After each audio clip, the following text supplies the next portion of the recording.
You guys see my screen? Yep. Congratulations. So I'm just gonna do like a really quick Bitcoin analysis. It's pretty straightforward. Um, Obviously, like if you're on VIP, you know, like I can give you 100 updates a day. But like I'm just gonna do a really quick update here, kind of talk about what kind of went on today. And I mean, really simply this morning. So at New York Open, so when the stock market opened in the US, here's your candle, literally right here. And it really, I mean, stocks had a decent day. So, you know, I mean, it pretty much followed what stocks did for the most part. But again, right here, New York Open, big impulsive move up, came right to your range point of control, and then reclaimed it and literally spent like a decent part of the day actually grinding right on your value area high here. And now we've broken out again. So let's see, where was your daily open? I give you a little arrow. There's your daily open. So again, like if you're in VIP, I was talking about this. Like you know, like I wasn't expecting. So like we've essentially been trading this range, right? Like really like small micro range. I think I have it on this chart right here. So this is a chart that I shared, and literally like we've been in this range, and I had said like wait for daily open for volatility to likely pick up again, like to wait for a real move. And this is kind of the move that we're getting. Obviously, like Coinbase, you know, they tweeted that they got authorization from their board to basically buy 500 million in crypto. So I mean, this was kind of like a bit of a catalyst, which is nice. And so a little bit of positive news, and obviously again coming into your daily open, like whenever you're, you know, like there more often than not, when you get into your daily open, like you're gonna see volatility pick up. So that's like a good time to be looking for a trade. But again, like today, you know, we basically impulsed up into this range, really tight range, really, you know, really nice. But you know, again, it's really tight range. Now we're breaking up to the upside.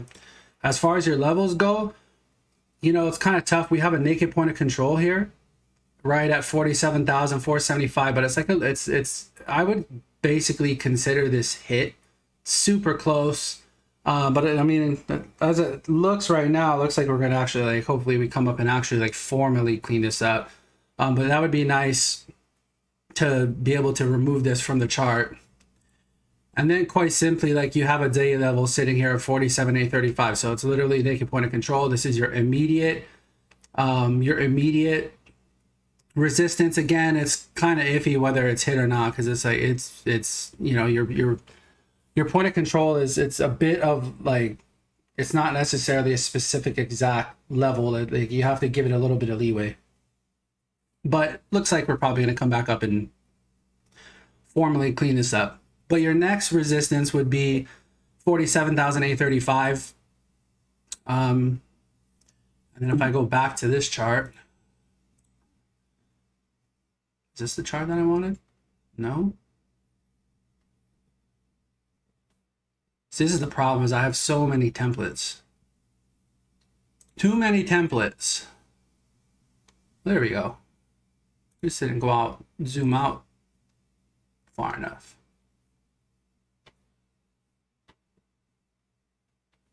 I'm trying to think what's like the best way to do this. So essentially, like, man, I need a little bit of a lower time frame here. We'll just smooth this up. So here is your next section right here.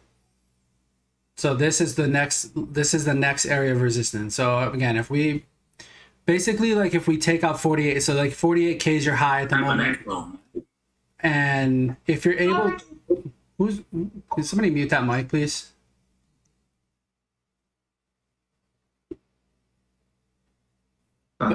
So, but again, if you reclaim this daily, you kind of have you haven't really a day level here at 48,000. If you reclaim 48,000, this is your next areas of resistance that you have above here. So you actually have your golden pocket sitting at 51K, but you have you have some definite levels of confluence here, basically at 50,000.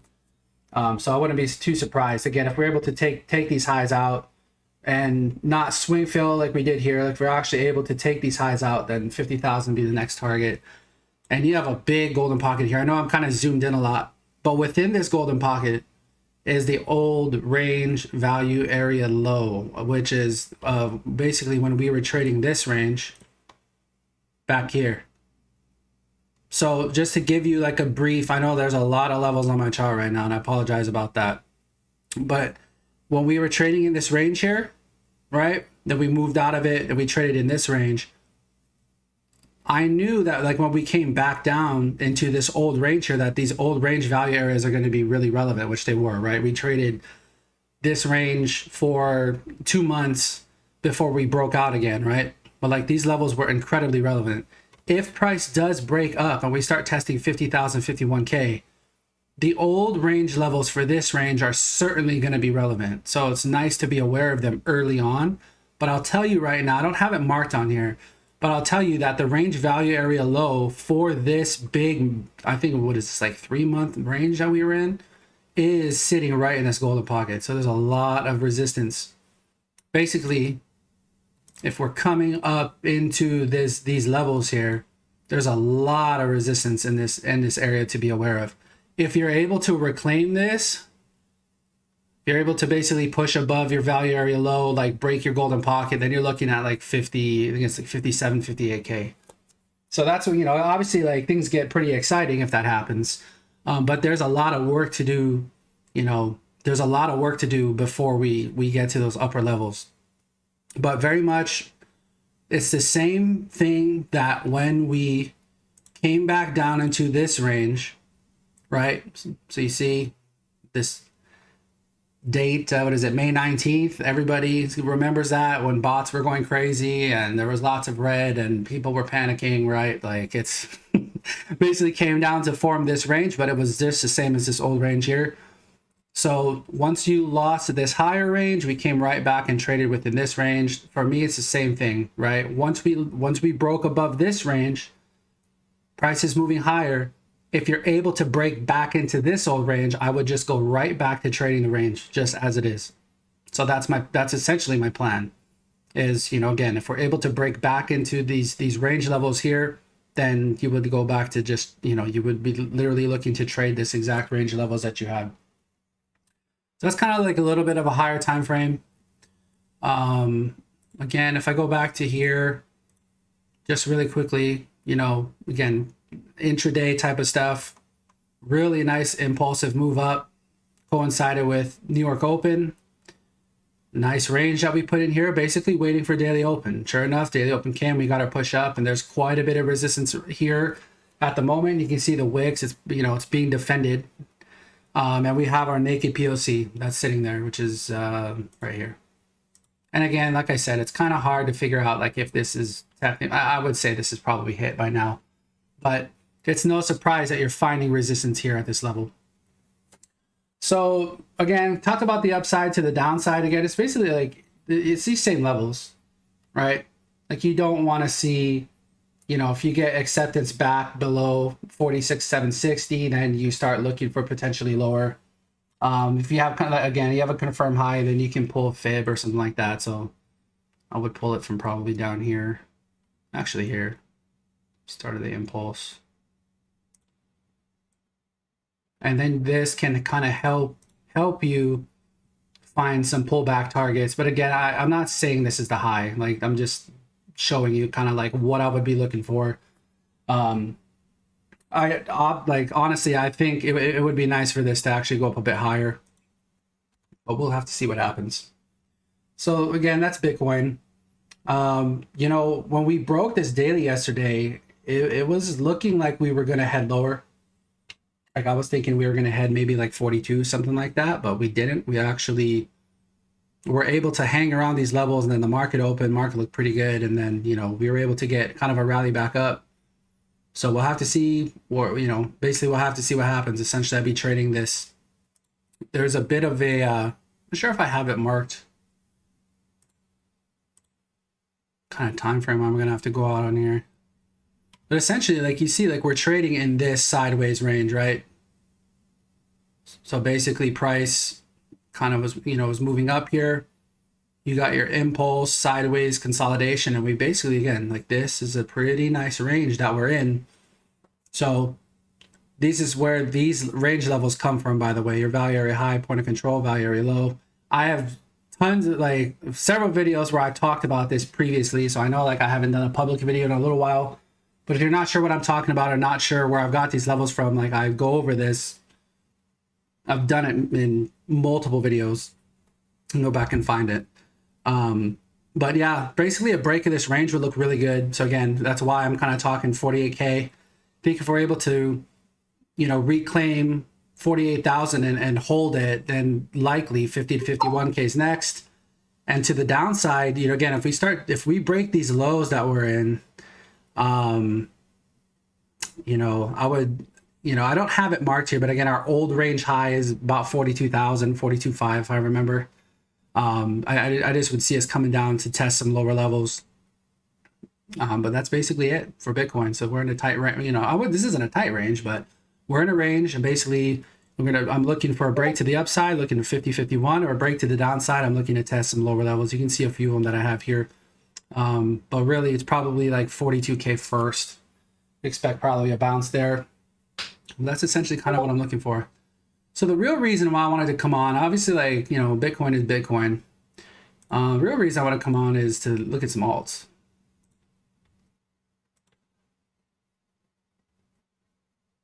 So let's see. And this is where I got to go figure out, where did I chart the alts? Because I have too many templates.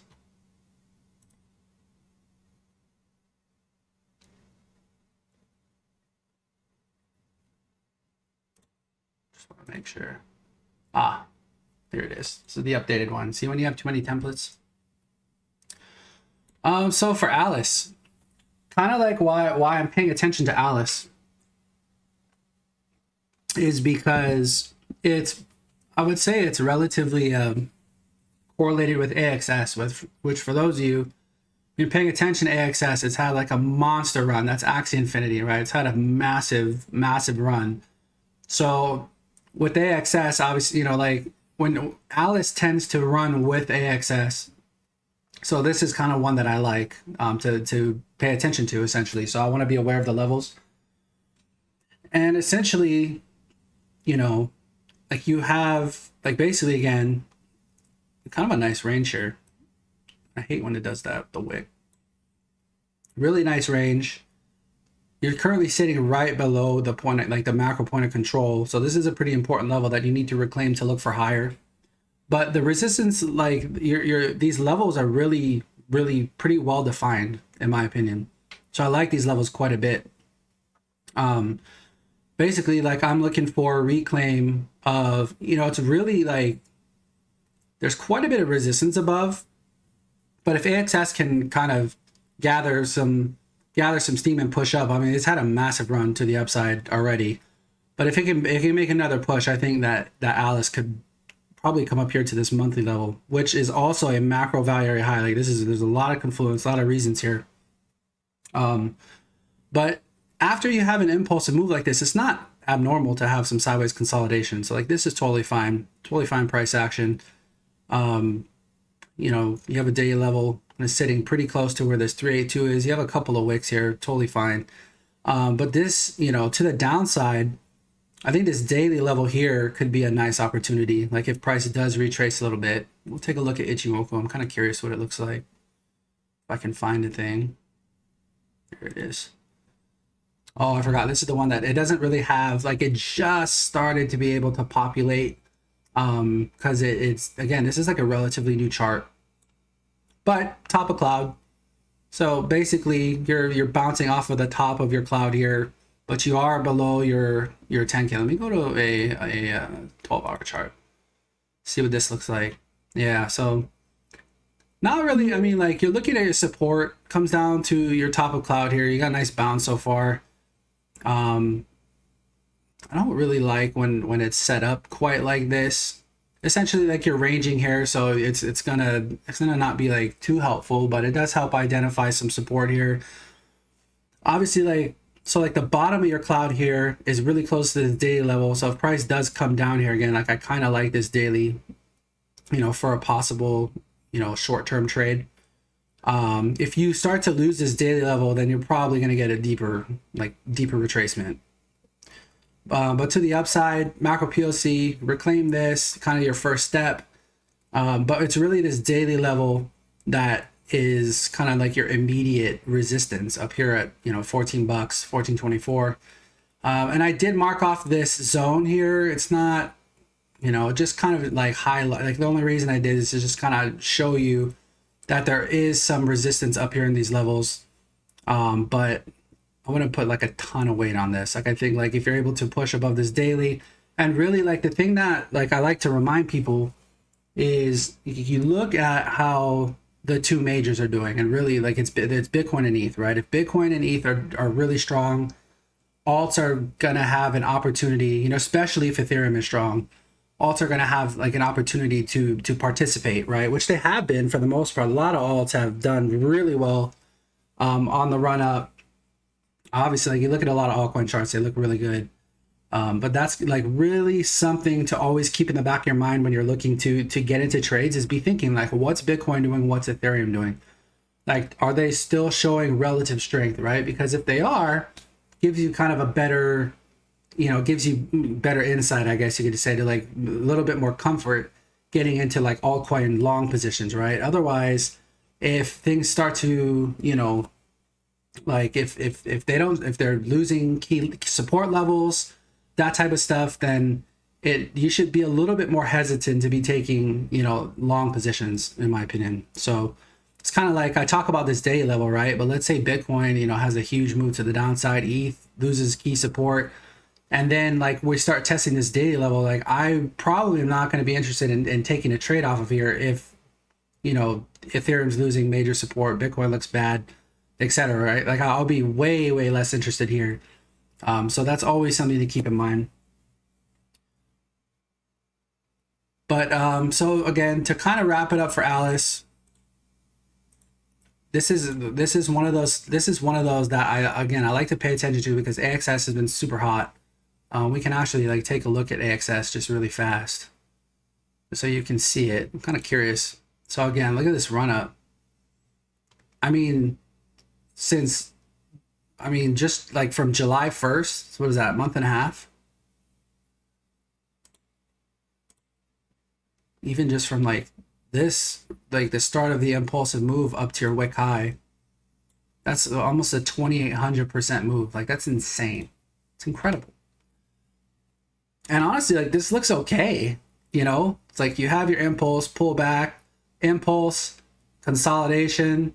You get your break of your consolidation, another impulsive move up, and it just looks like we're kind of putting in, another consolidation here.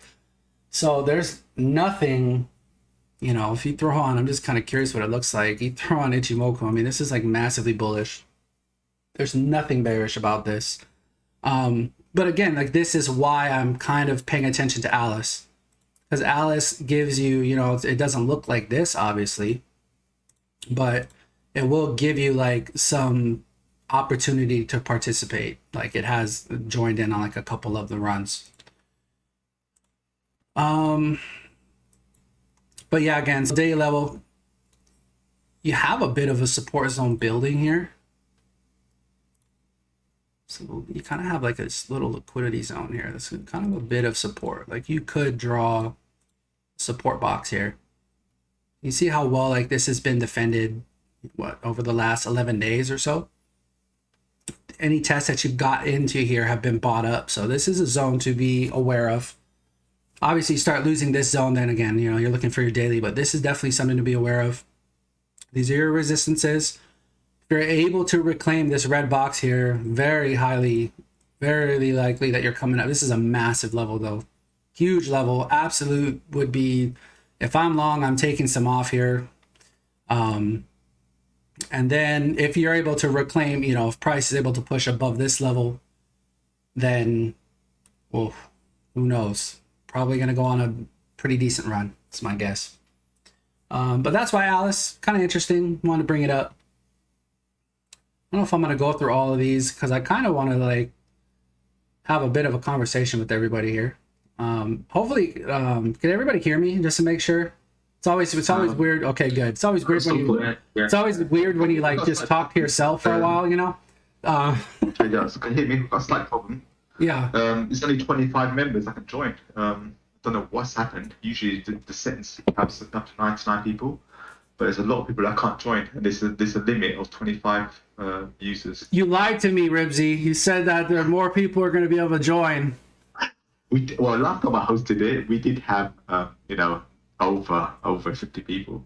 Oh my because we had goodness. phones with shared screen, but I think maybe we had the server boosted, and we were. Well, it's still boosted though. Still good. I mean, it's still good. There's just a lot of demand. I'm looking. Hold trying to on. join, trying to talk, but they can't. So I guess we're just gonna have to record it, and well, if anyone has any. Well, it's being recorded, but do you think I need to like switch to YouTube? We could do. I mean, that's probably the better The option. only problem is I don't necessarily want to re-go over everything I did, and everybody who is here probably Exactly. doesn't want to hear it Yeah. again. So maybe we So- should continue. I did not. I had a plan to be like watching Hangout Room, and like just to see comments, and Yeah, damn. that's right. It's a shame. Because I'm editing the actual channel. There's a user limit. I've increased it to 99, and that should actually allow more people. But for some reason, it's just not working. It's only a 25 user limit. There's quite a few DMs and people in the Hangouts saying they can't join. Sorry, just give me just a second.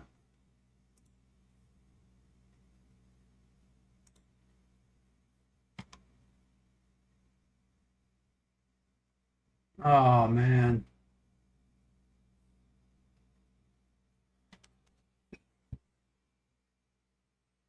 I think you need to create another channel, and then Rizzy, you could be on that one, and you could kind of share your screen of. But I don't know how you're gonna be able to watch and show trade out screen.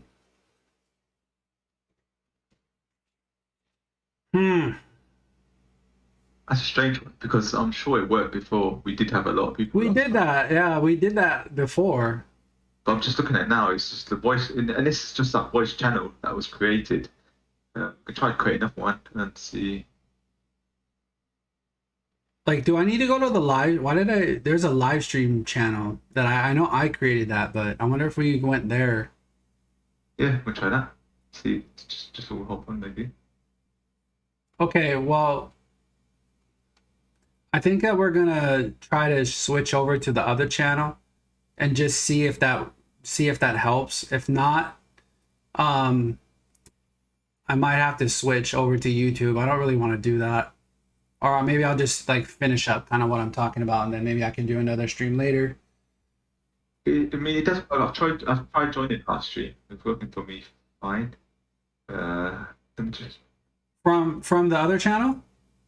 Yeah, but I don't know because I've got full permissions like yourself. Yeah, it's hard to say. So it could just be we can access it, but the others can't. So I think we're best just to continue and host another session. Yeah. Okay. YouTube the next time. Yeah, We'll sorry do for that. We Yeah. do apologise in advance. It's the first time it happened. Yeah. Last time it didn't work. So that's Alice. See if I still want to go through comp. Just this like kind of quicker stuff, right? Comp is pretty interesting actually because got a nice like key level here at 529.79, which basically 530. Double top. It's kind of rare to see a double top, honestly, like that I would actually call a double top. But this is obviously a really critical level. And you got to pull back. So basically came up here, made your double top, pull back to your macro value area high. This quarterly level is a very important level. So like these are two really critical supports to the downside. And this is your very like obvious important resistance to the upside. So, I came across this chart. I thought it was really interesting to share. What's kind of nice about it is big move down, right? Massive move down. Geez, comp gone all the way up there. What, 915? It's impressive. Big move to the downside, but from your low came up to make your high, came right into your golden pocket, just perfectly into your golden pocket, closed above your quarterly. This is actually a quarterly level that's not confirmed yet. It will confirm. There's like a month and 11 days or something left, so that's why like this isn't confirmed. But right back to another quarterly level that you have here, and then a double top. So you don't like this is something you don't see too often. Literally a wick, like perfect wick. I think this actually, let me see. Did it take the high? 529.79, 530. Wow. So like this technically like in a swing failure pattern, it took the top by 30 cents. Wow. Huge level though. This is a really, really big level. So this definitely one to keep in mind. But like, and this is definitely on like this is more from like a swing trading perspective, in my opinion. Like we're on the daily time frame. Curious again, what does Ichimoku look like? So Ichimoku is basically, I mean, you're under your Tenkin. I do not like where Kijun is though. Like I want to see this, like it's very flat. I want to see this start angling up, which if you look at the forecaster, it looks like over the next week or so, it is going to start pushing up into cloud, which is good, which could give, again, like this could give really nice confluence. You know, if we do see a bit further downside on comp, the Kijun's lining up with one of these levels, that's nice confluence potentially there. But, you know, again, came up to your 530 level, basically this long Kumo up here, long flat Kumo. A lot of times acts as a magnet for price, and that's sitting at basically 555. So that's an important level to know. If you do break above this key level, this is your next, I would say, like immediate resistance. But I think if we were able to like actually take this out, we're probably coming up to this golden pocket, which is sitting at 640. This would be like my next real immediate target. But complex, I mean, it looks pretty good. It does look like, I mean, you're kind of bouncing off your macro value area high, but if we went a bit lower, especially if your Kijun starts coming up anywhere near this level, like that would be of interest. But really, really nice levels to be aware of, for sure. And like if you lose this $400, basically, if you lose $400, you're likely going to be retesting some lower levels. So I like this chart quite a bit. ES, I kind of went over that, so that's see for a second. Let me see. These two are, I believe, are they on this one? Yeah. Is Algo though? Yes. So Algo breaking above, so we came up right into your 382 fib so far. A lot of resistance above here too, though. You see all the wicks before the move down. So there's a lot of there's a bit of resistance here again, though. Your 382 fib, which is taken from your swing high. Is this all-time high? No, not quite. Almost. But your swing high here all the way down to your low, running up into your 382. Not too surprised to see a little bit of a pushback here. But really, like this looks pretty good. We're above macro value area high. That's been reclaimed for the time being. Turn on Ichimoku just really quick. This looks pretty darn good. Wow, so you came up into your macro value area high, rejected, came back down to your Kijun. Granted, you did wick below cloud, but your closures are actually inside of cloud. But right down to your Kijun, and you see like how your Tenkin and your Kijun are angled, like the slope is positive like that. That's just pretty good. That's not bad. So you already got your retest. You're above this resistance. Cloud's telling you $1.23 or so. Be aware of that level. But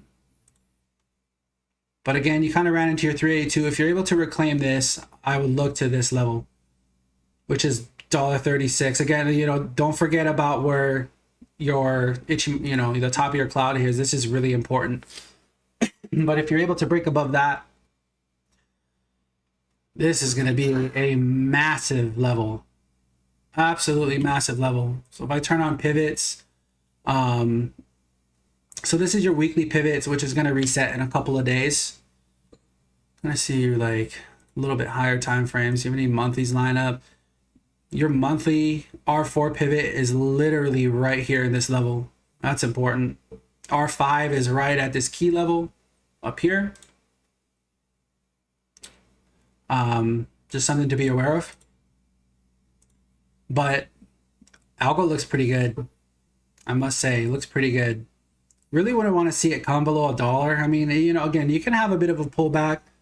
Kind of want to like analyze that. Like your next, say you got some support again around $1, and then your next support below that is really about 88 cents. So like you got kind of a window here, right? So like if you do come back below your value area high, again, about $1.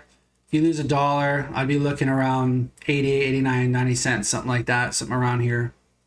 But this looks pretty good. And I think like there's a decent chance that you're actually going to come up and test this. But this is very likely going to be big time resistance. There's a lot of confluence here. Golden pocket, monthly level, quarterly level, like huge, massive levels here. So there's something to be aware of.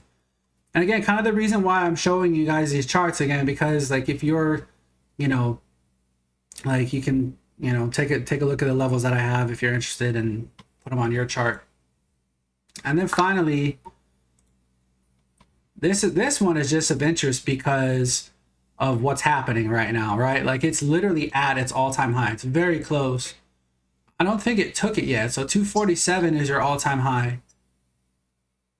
246. Oh no, you didn't take it yet. But like you basically, again, you came right up to your all-time high.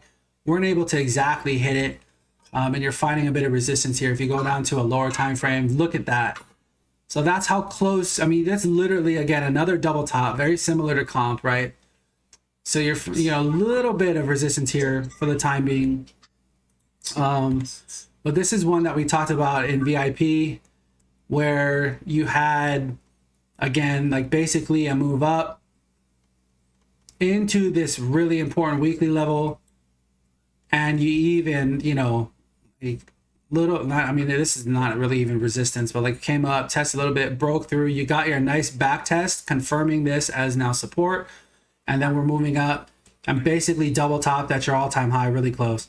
So if Cardano loses this weekly level, it gets to be, you know, like then I would look for a deeper retracement more than likely. But this is a very important support zone for the time being. This, if you break new all-time high, blue sky breakout, it's probably gonna rip. What?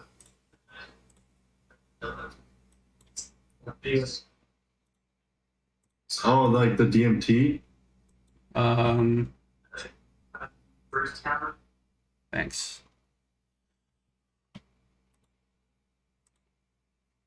So, and the crazy thing is like you're almost at your R5 pivot. Like Cardano's had a massive month, right? Anytime you see anything at like your extreme pivots like that, it's obviously had a massive move. Weekly probably going to give you better insight. So no surprise, your R1 pivot is sitting right here at your all-time high. So, you know, you clear this though, blue sky breakout, things start to get pretty crazy. As far as potential targets, if you do indeed break to the upside, here's a zone of interest, which is basically a 1-to-1 fib extension. So I'm not going to go over how I got these, it's taking too long, but again, you have like this is like a zone that I'm like actually looking at. So obviously, like you have your pivot. This is a weekly pivot though, so these will reset on Sunday, or you know, when the weekly resets Sunday, these pivots will reset. But I have a 1-to-1 extension sitting at 309, which I like because it's basically $3. You know, nice even psychological number. But there's a zone up here. Found a few different levels of confluence, which I like. There's some fib confluence here. There's a 1-to-1 fib extension again, a 1.618 of this bearish fib retracement. That is, you know, again, I like how these are lining up, but that's a pretty big move. So from your all-time high, I mean, you'd be looking, I guess, another 35, 36% up. That's kind of like where my next initial target would be for Cardano. If you do indeed like break, this R2 weekly pivot, 280, break that, then you're looking again. There's like a 1-to-1 here, but really it's this zone that would be of interest, which would be pretty insane.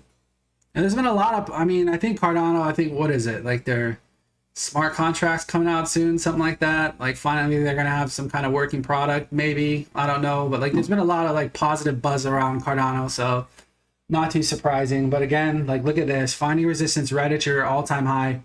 Bit of a pushback here. Maybe, again, this weekly level is really important.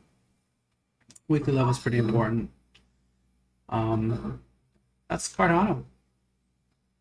So does anybody have any questions, or like is there any charts that you guys want to look at? I can take a look at really quickly. Or let me kind of see, what time is it? We've been at this. There's 36 minutes, not too bad. I feel bad though. Ribsy, I feel bad. Yes, same. I've been googling around, and it's definitely a problem with this 25 limit. I don't know if it's recent or if it's because we're screen sharing. Oh, and you know what? They're not going to be able to see the live stream channel because it's a private channel. Yeah. Oh my goodness. So, that's like, I just wanted to do like a really brief, quick market update. Essentially, like, I guess I can talk about things from a macro perspective. Like the market looks pretty good. There's no reason to really be bearish at the moment. We haven't lost any like massive major supports or anything like that. So as long as that happens, I still have a bullish bias. But coming up, like we do know that we're relatively close. Obviously, like we got up to 48K, which is, it's pretty darn close to what, in my opinion, is a massive resistance level. Looking at 51K, 50 to 52K-ish, like there's a lot of resistance there. So that's just something to be aware of. For those of you that are running bots, again, like for my settings, and, I don't worry too much necessarily about what the market's doing. I just let them run, right? I have for 15 months now. I think I've been, what is it? About 15 months. I don't really make adjustments except for my leverage, like these leverage bots that I've been running. Like I will make adjustments to those quite frequently because those you don't want to, those like you have to be a lot more careful of.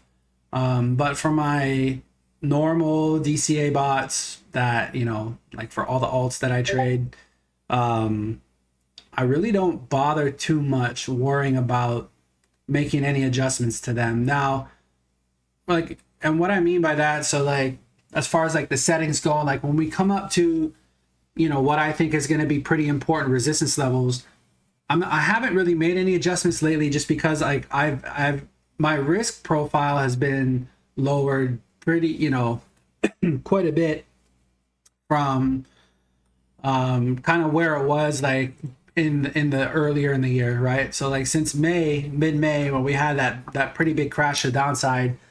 And there was a lot of, obviously, like, that was a pretty steep move down. And like I went over, and I think it was like the bonus video 2 or 3 or something. Like I talked about how I manage that essentially. Like I haven't like upped my risk too much since then. I've kind of like kept my risk in check, fully covered. That type of thing, so like I really don't care. Like I'm not like super worried about, again, if we're running into major resistance and I'm expecting like a big market pullback, like I'm not going to worry about what my bots are doing for the most part. But for those of you who maybe are running, if you're very over leveraged, I would say like it's just a time to be a little more cautious. Like we've had a nice move up from the low. And, I don't think it's time to like sound the alarm bells or anything like that where we're sitting, but it gets a little bit more, again, like if you're, I don't know if anybody's like, 300, 400% you know, if anybody's running anything crazy like that now, it just be a little careful. That's all I would say. The higher up we push, now I will say again from like a macro perspective, and kind of talking about the Bitcoin analysis that I did, like if we're able to reclaim, you know, 52K, 52K, probably going to test the highs again. You know, I mean, not I would say all time high, but we're probably going to test the range highs. You know, 58, 60K wouldn't surprise me too much. Which alt's probably, you know, I mean, geez, we start pushing up the high, like altcoins probably going to do very, very well. But just something to think about. So I kind of like give just like a short bot update, I guess you could say, about what I'm doing. And like, again, like I'm fully covered, and I of course refresh my bots as I sit here at the computer, but there's like nothing like super exciting going on for the most part. You know, see, somebody said, where did I see it? So I'm reading chat. I've got one leverage bot, big earner. It was 21 safeties deep yesterday, though. Yeah.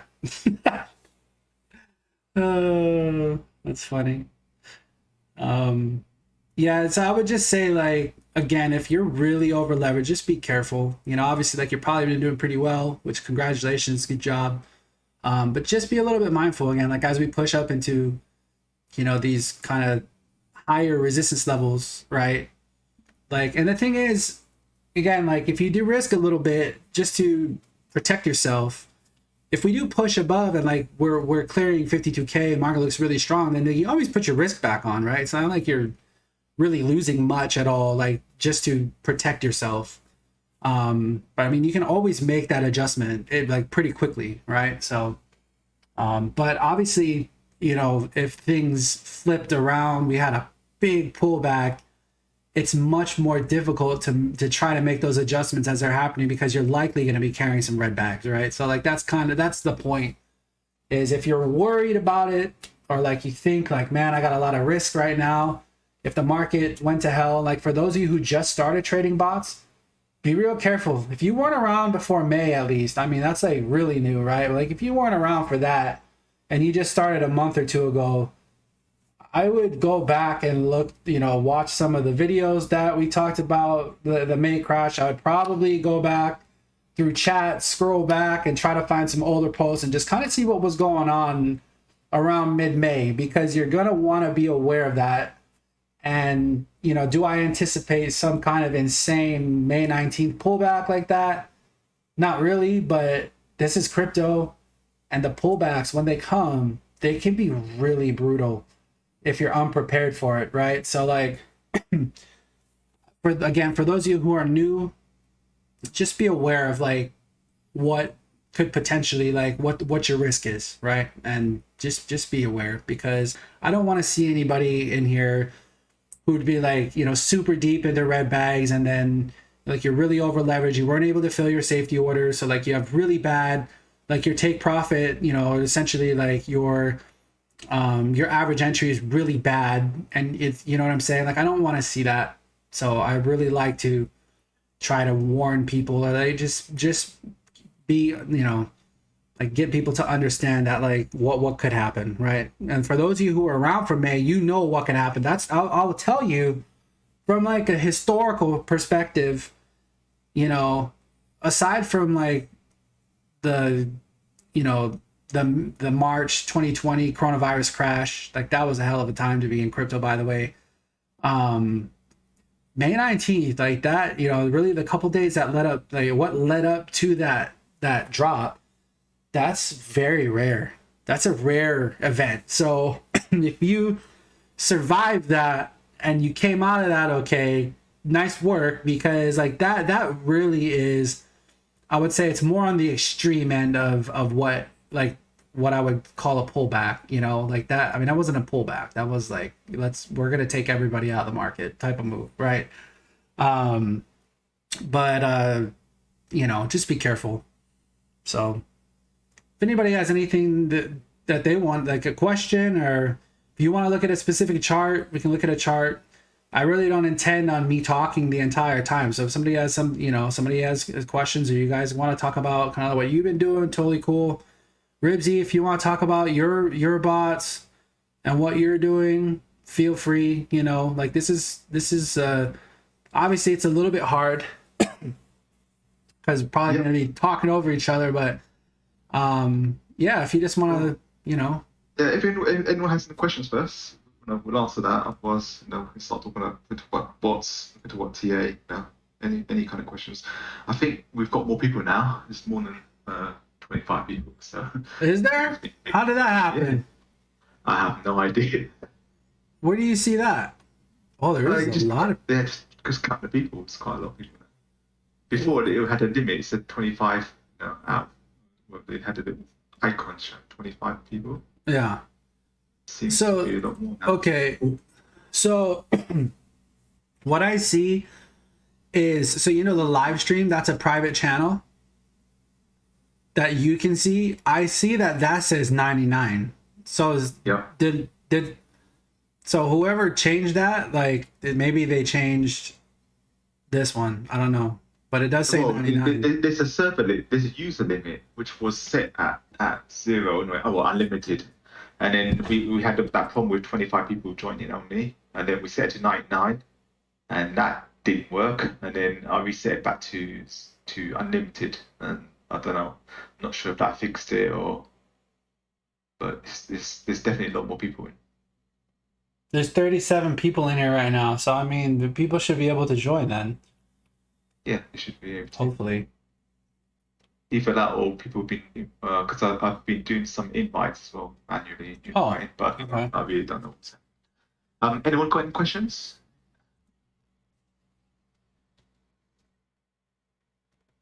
Chart requests. This is your time. You can unmute. Hey, Ribsy, Peter here.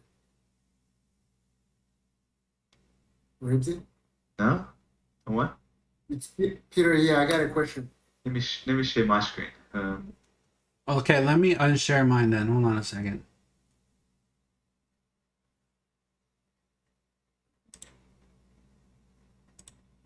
Okay, I unshared mine, so you should be able to share yours now. Fine. Oh, all right. Just find my screen. Okay, can you see my screen? Yes. I'm sure if I'm showing my screen properly. Can you see the screen with my templates? Yes.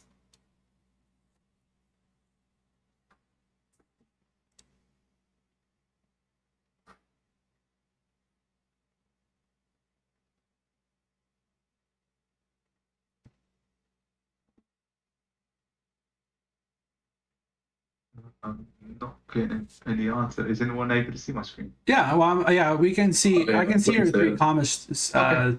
Yeah, you're good.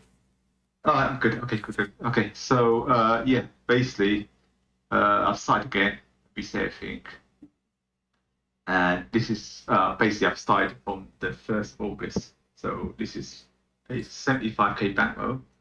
I'm not making as much as I used to. Back in May we were making 15k a month. 10 to 15k minimum. We were running like really big, big like base orders, safety orders. I was on 50/100, so 50 base order, 100 safety order, and about 40-50 bots. So my risk was about 350 to about 400%, and a lot of us were running that kind of risk. And it's all good because your active deals reserve. If it's low, you're thinking, I'm not making use of my money properly. So people just running way too many bots than that they can actually cover.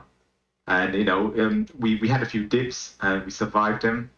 So everyone was really really happy and just constantly increasing their risk. And that's when we had that May 19th crash. And we lost a lot of money. So I was up about 50-something K, and it just all got wiped out. So if I actually go to settings, I'm showing my stats from the 2nd of August now. So if I clear that, just to make sure, okay, and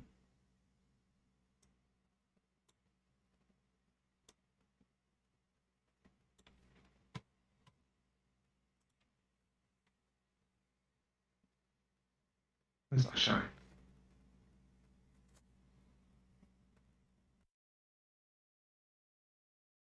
Yeah, so okay, so look, it's gone back to 23k, but I actually took a lot of losses. I moved them all to Smart Trade, and I lost quite a bit. But I literally broke even. I calculated it all, and I broke even. I tried running a few grid bots. They didn't work out very well. Has anyone done any grid bots? I mean, you know, some of them work quite well, because but others literally just waste of time. You know, so say I lost about $6 grand on that, you know, of red bags. I only made $80 worth. You know, it's like, you know, it doesn't really cover anything, at least with recovery bots. But others were doing pretty good, so I managed to recover from some of them. But I'll be honest, I didn't really have much luck with these recovery bots. It's really hit and miss. I'm Anyone have any at questions on this? I'm really close to a milestone. So I'm kind of waiting for this to happen, then I'll share it. But I'm very close to a milestone. Yeah, That's look forward to that. slightly exciting. But How many bots are you running now, Tradeouts? 21. Good.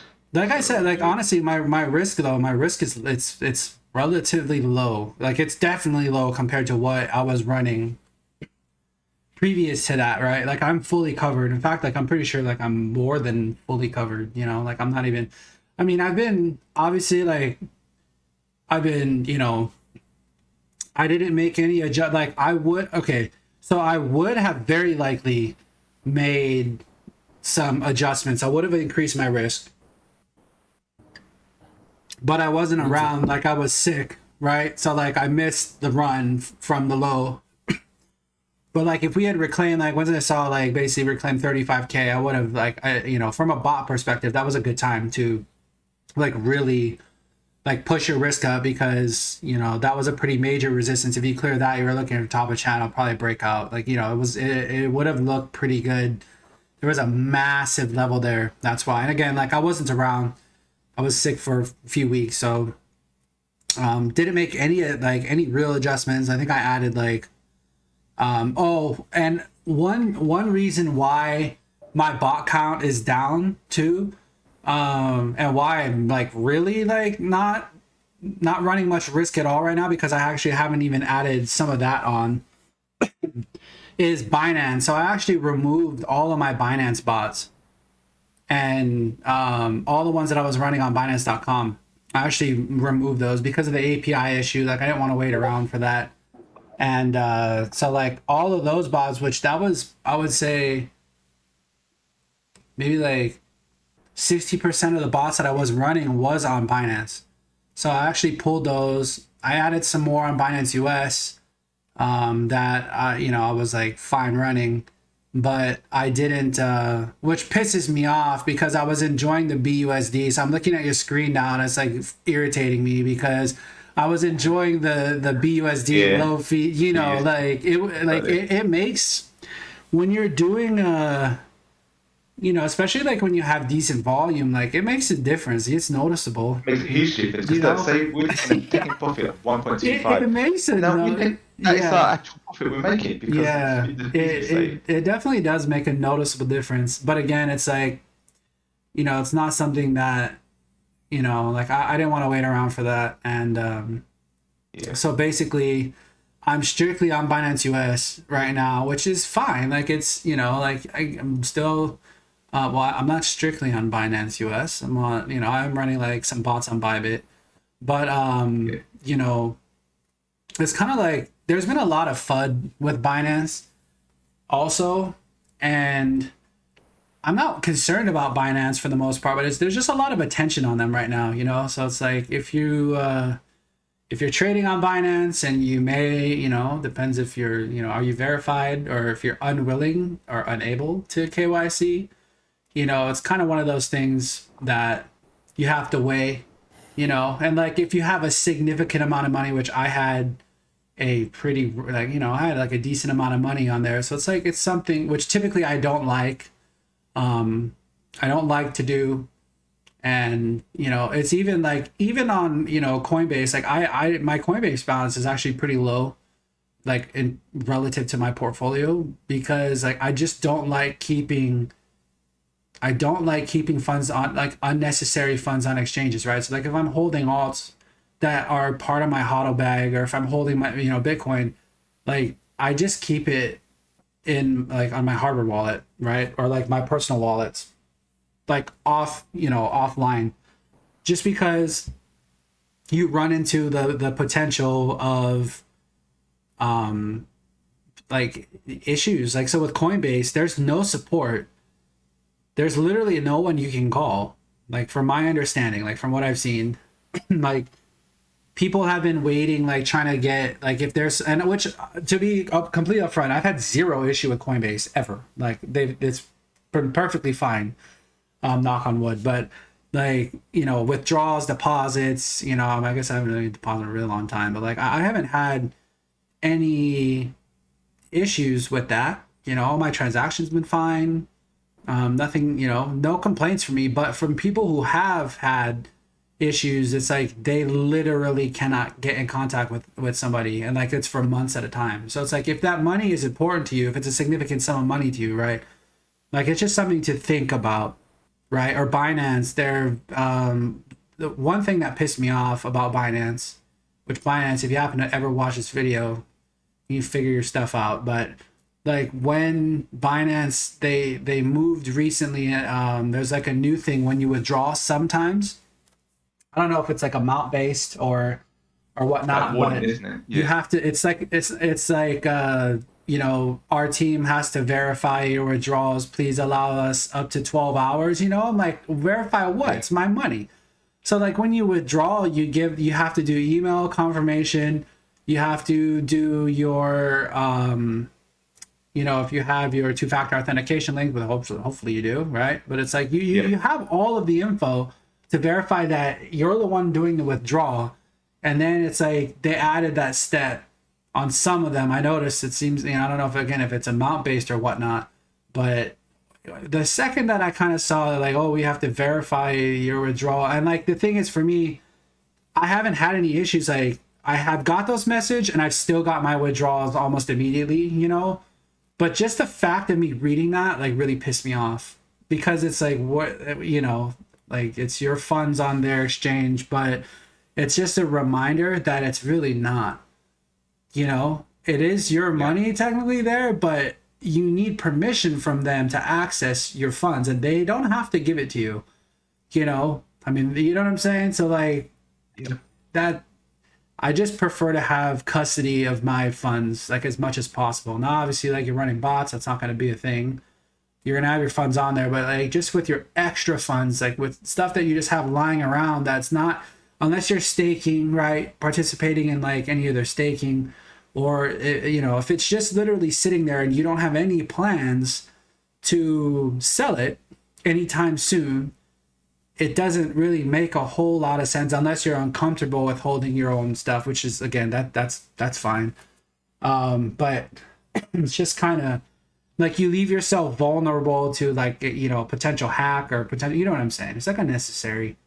Yeah. So that's just my opinion on that. But kind of a lot, again, like if you can't tell, the Binance thing kind of irritated me a little bit. So like I migrated away from Binance because of that. I mean, again, the API issue, that, with the, unless have a certain level of verification, then they're going to kill your API essentially. And then your bots ain't going to work anyway.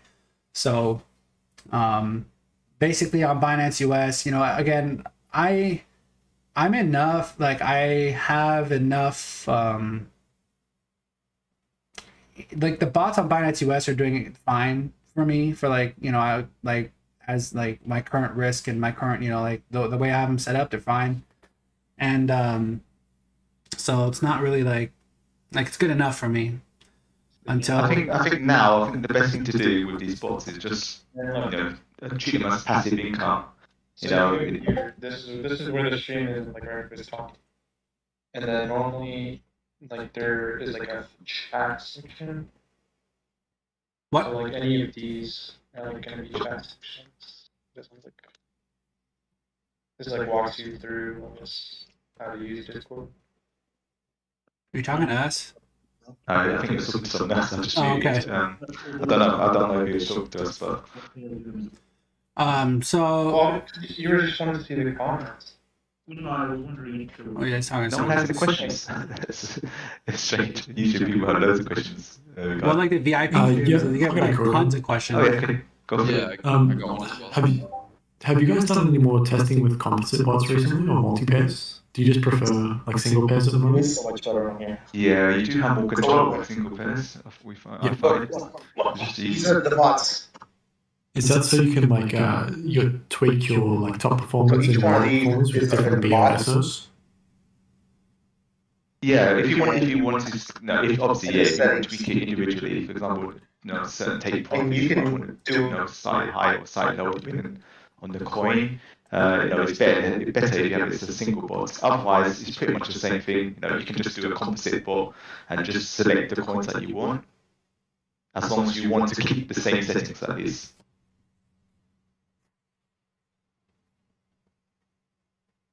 And it's also about saving money, isn't it? If you don't want to pay for that the pro subscription, then you can use that special method where you just use the free account, one composite bot, and then you just put all your coins into that one bot. For me, I've always liked single pairs. Like I don't, I mean, again, it's like you said, like if you're trying to save money or like because I think if you're on the free plan, they give you one composite bot, right? If I'm not mistaken.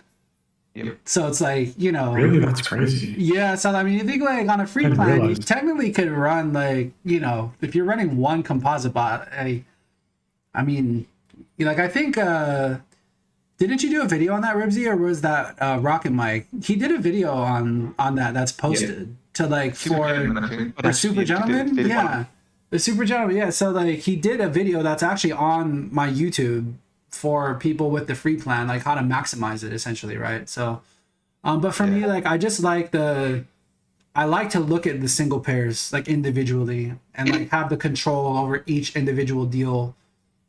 Like each, because like I might make little tweaks here and there. Like for some pairs, I might want to trade, like my base order, safety order size and be different. Like my settings might be like tiny, like slightly different depending on what I'm trading. So I don't know. I've just always really liked the just straight up single pairs across the board. Just, I don't have a problem with having, even if I have 40, 50 bots, which I was running, I think at peak, I think I was running like 51 bots or something, but like still it didn't bother me to have. It wasn't like that much work to, Yeah, I find a few people like coach, they like to run quite a few composite bots, and it ends up they're running the same coin 3 or 4 times. Yeah. Which same is coin, it like- just doesn't make sense. Yeah, I mean, it's like, I don't know. Again, like I like to have the control, I guess you could say. Like it's just. Yeah, definitely.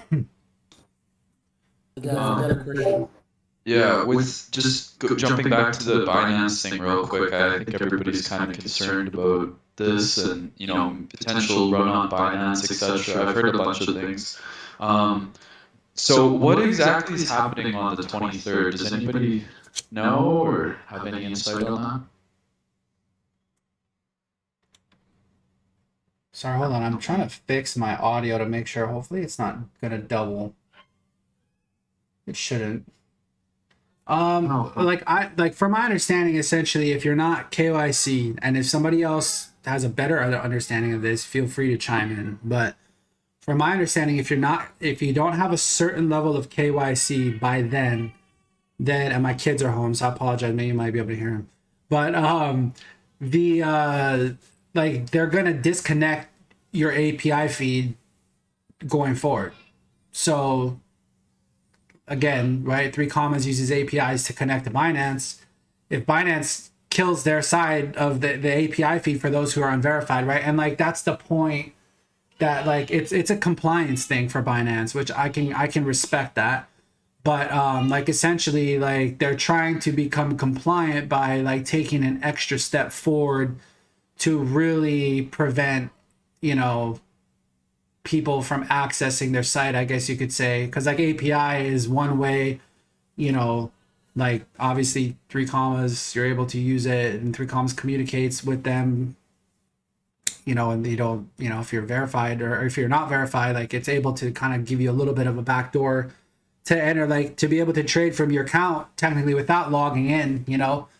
But essentially like that's my understanding, is it's going to kill, like they're going to kill their side of the feed, so then your bots aren't going to work, you know. Like it's if 3 can't communicate with Binance, it's useless essentially, like all of your bots, you know.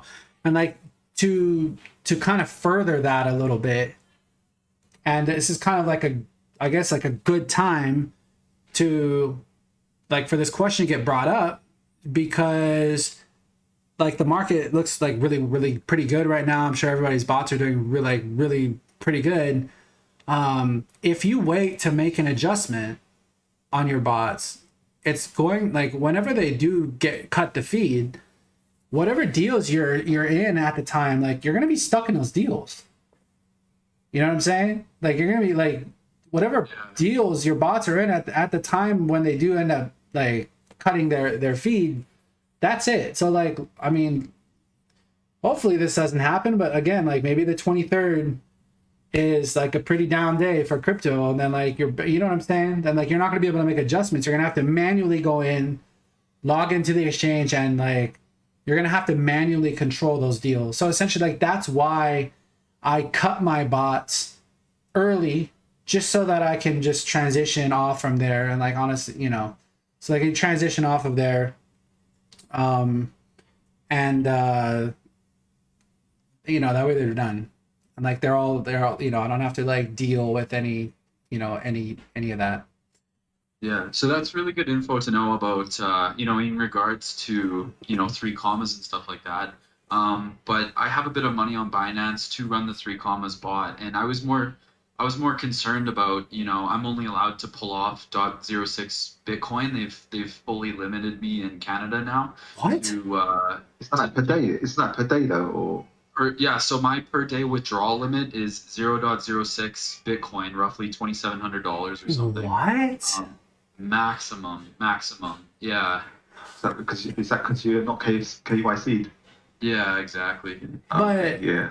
wow. So Binance limited you to 0.06 Bitcoin per day. Yeah. And not trading volume. Like Yeah. trading volume is still whatever it is Right. for the. It's just your withdrawal. Like they just limited your withdrawal. Yeah.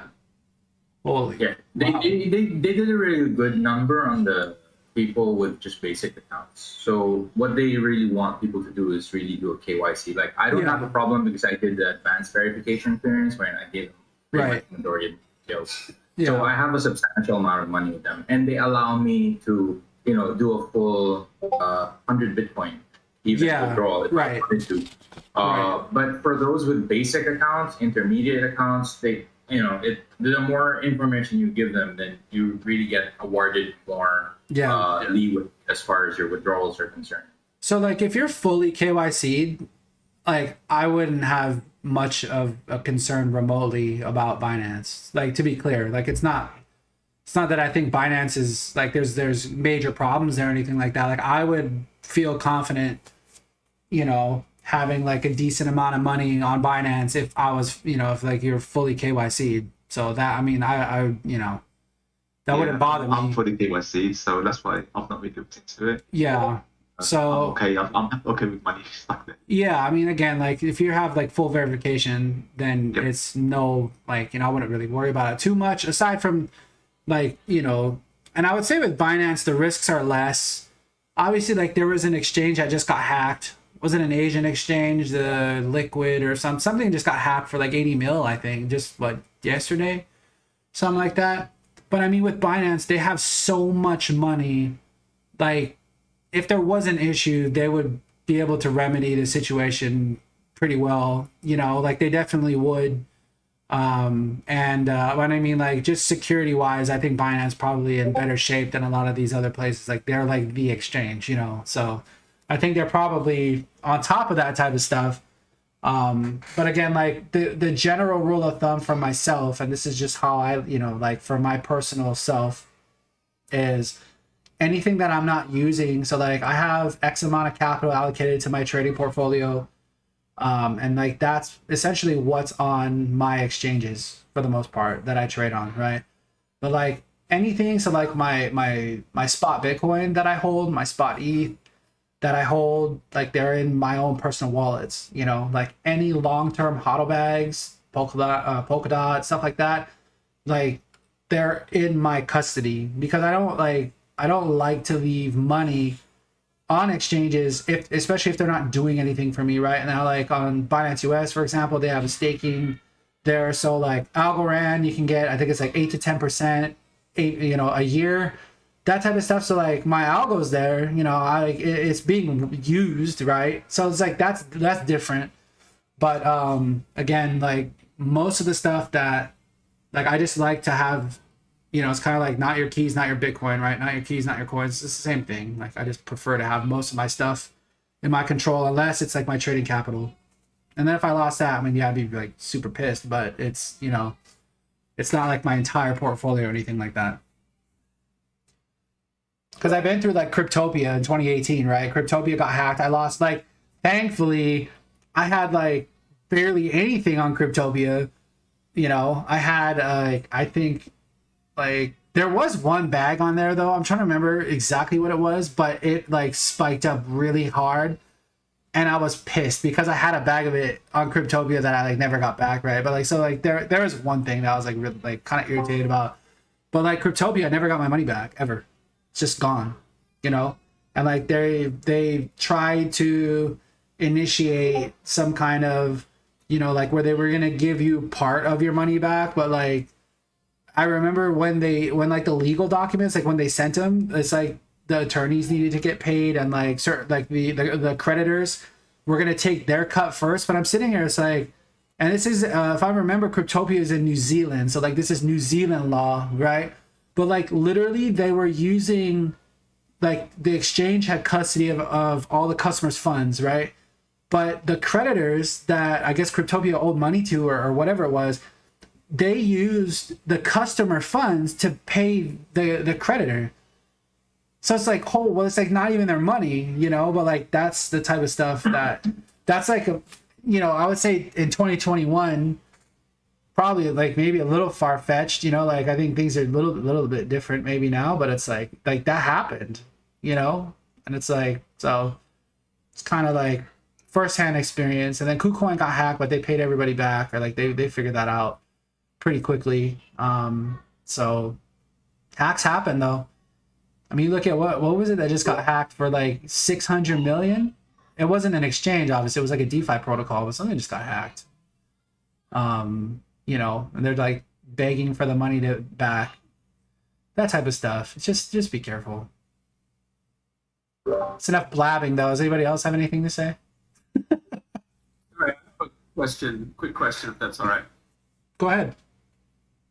Great, thank you. And I'm new to the group, and I just wanted to say a quick thanks so much for all the time and effort of making the videos. Really appreciate it. Yeah, welcome to the group. So yeah, thanks for that. And my question, maybe as a new bot user, maybe I'm too focused on the risk, but I was curious if anybody, have you ever tried to evaluate or quantify the probability of the coins going less than 60% drop and not recovering and being stuck for months or potentially forever? I was just trying to put a number on that. I mean, obviously during the big crashes like the 2017, like some of them never came back. So yeah, just if you've ever been able to quantify that. So that's a really good question. And the thing is, I say like if I had to like try to put a percentage on it, I probably couldn't, but it's relatively low. I will say that. I've been running the bots again, you know, for about 15 months now.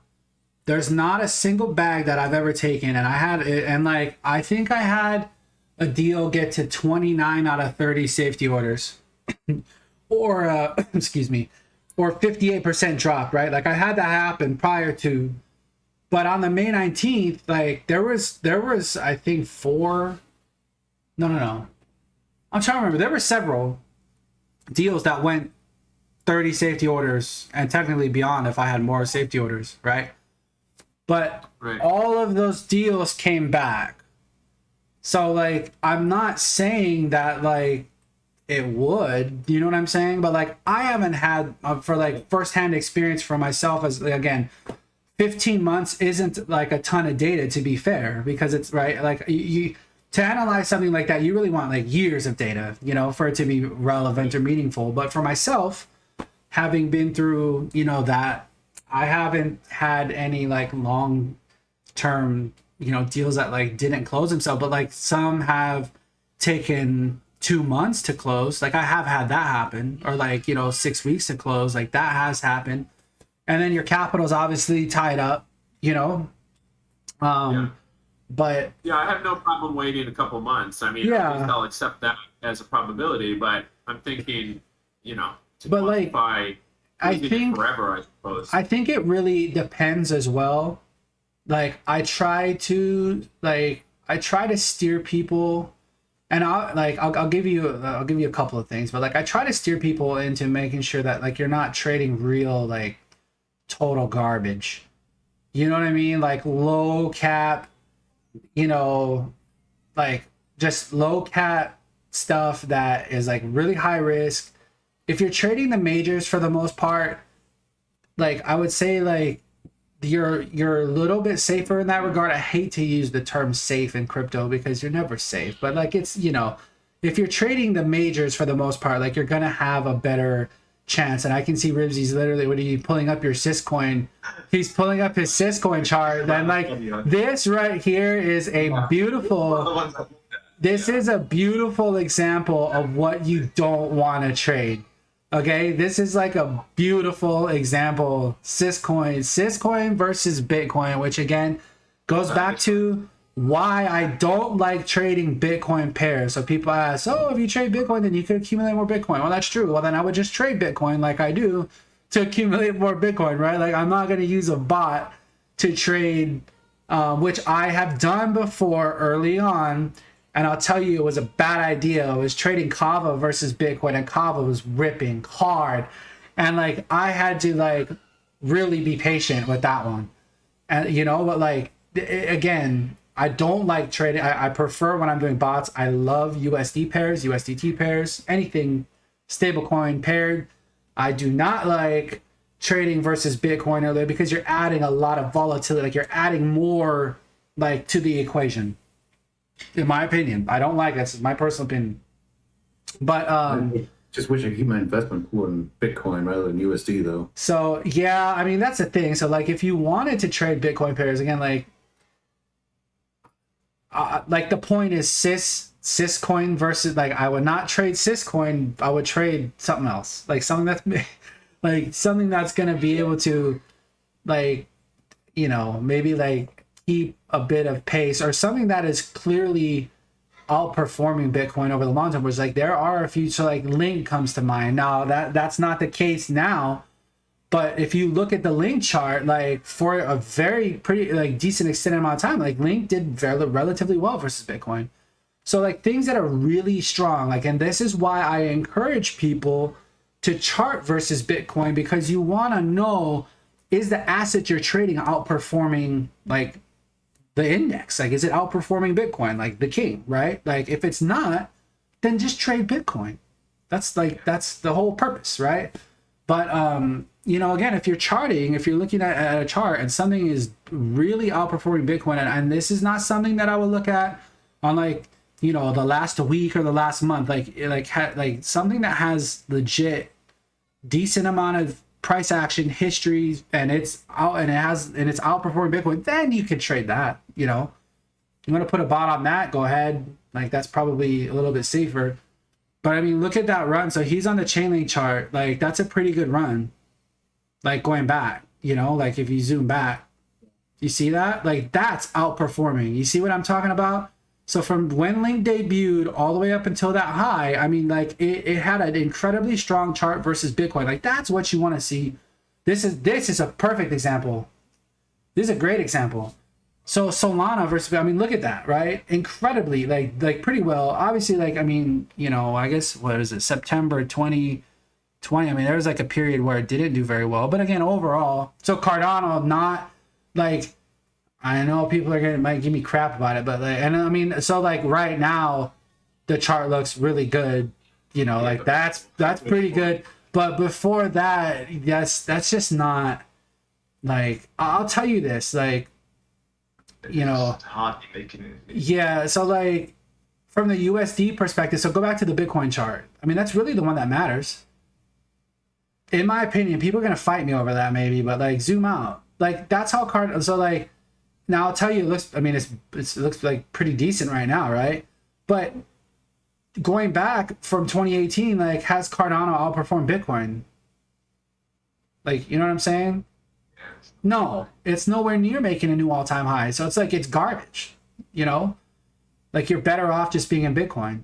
But from a, you know, from a USD perspective, if that's your measure of, you know, like if that's what you're going based on, then you're literally at all-time high right now. And hopefully for the Cardano holders, you know, maybe like you're able to take that, you know, reclaim the all-time high and get in a real, you know, blue sky breakout. Like, then that's great for the Cardano holders.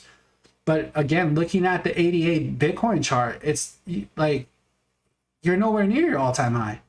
So, you know what I mean? That's something that you have to keep in the back of your mind, in my opinion. But I mean, the Bitcoin, to be fair, the Bitcoin pairing as it stands, like, it looks pretty bullish. You know, it looks good. But that's just like, historically, it's something to keep in mind. So, anyway. I have a question, if you don't mind. Sure. What do we do if we have a big bankroll? Do we make so many bots or create so many bots? Yeah. And each bot is going to be a different pair, but that will, if let's say I have 70K, that means I will need a lot of bots, but some of those bots are probably going to be shit coins. So is this going to be a problem? Should I just up my BOs and SOs rather than invest or create bots in shitcoins? So, and what's the norm range for, let's say, the best bots are probably going to be 40, 50 bots, and then after that you're probably going to go into shitcoins. Is there I'd say a number of pairs that you'd say don't go over that because you're probably going to get into shitcoins?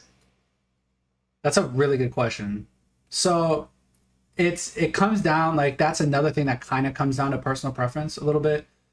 Like, so for myself, you know, again, like, I was trading 50 pairs because, you know, at the time, you know, I mean, it was doing really, really well. But like, I only like to trade stuff that I actually want to keep or that I am comfortable like holding, if that makes sense. So like, whatever, you know, and like that'll change, you know, very rarely, but like that'll change over time, you know, like if my position on a project changes or whatnot. But for myself, I only like to trade what I'm willing, like what I actually want to accrue. And which, by the way, not everything that like this has changed from some of my some of the like the bot videos that I talk about. Like, I don't accrue everything in crypto anymore. Like, I do have USD. Some bots take profit in USD, depends on what it is. But again, to answer your question, like, you want a certain number of bots because you want deals to be closing frequently, right? The more bots that you have, the more deals you're going to have closing every day. Typically, like, the more opportunity that you're going to have to make money. But at the same time, you know, like, is there a limit to how many bots that you really want to run, like, depending on your capital? Again, it goes back to, like, are you comfortable with what you're trading?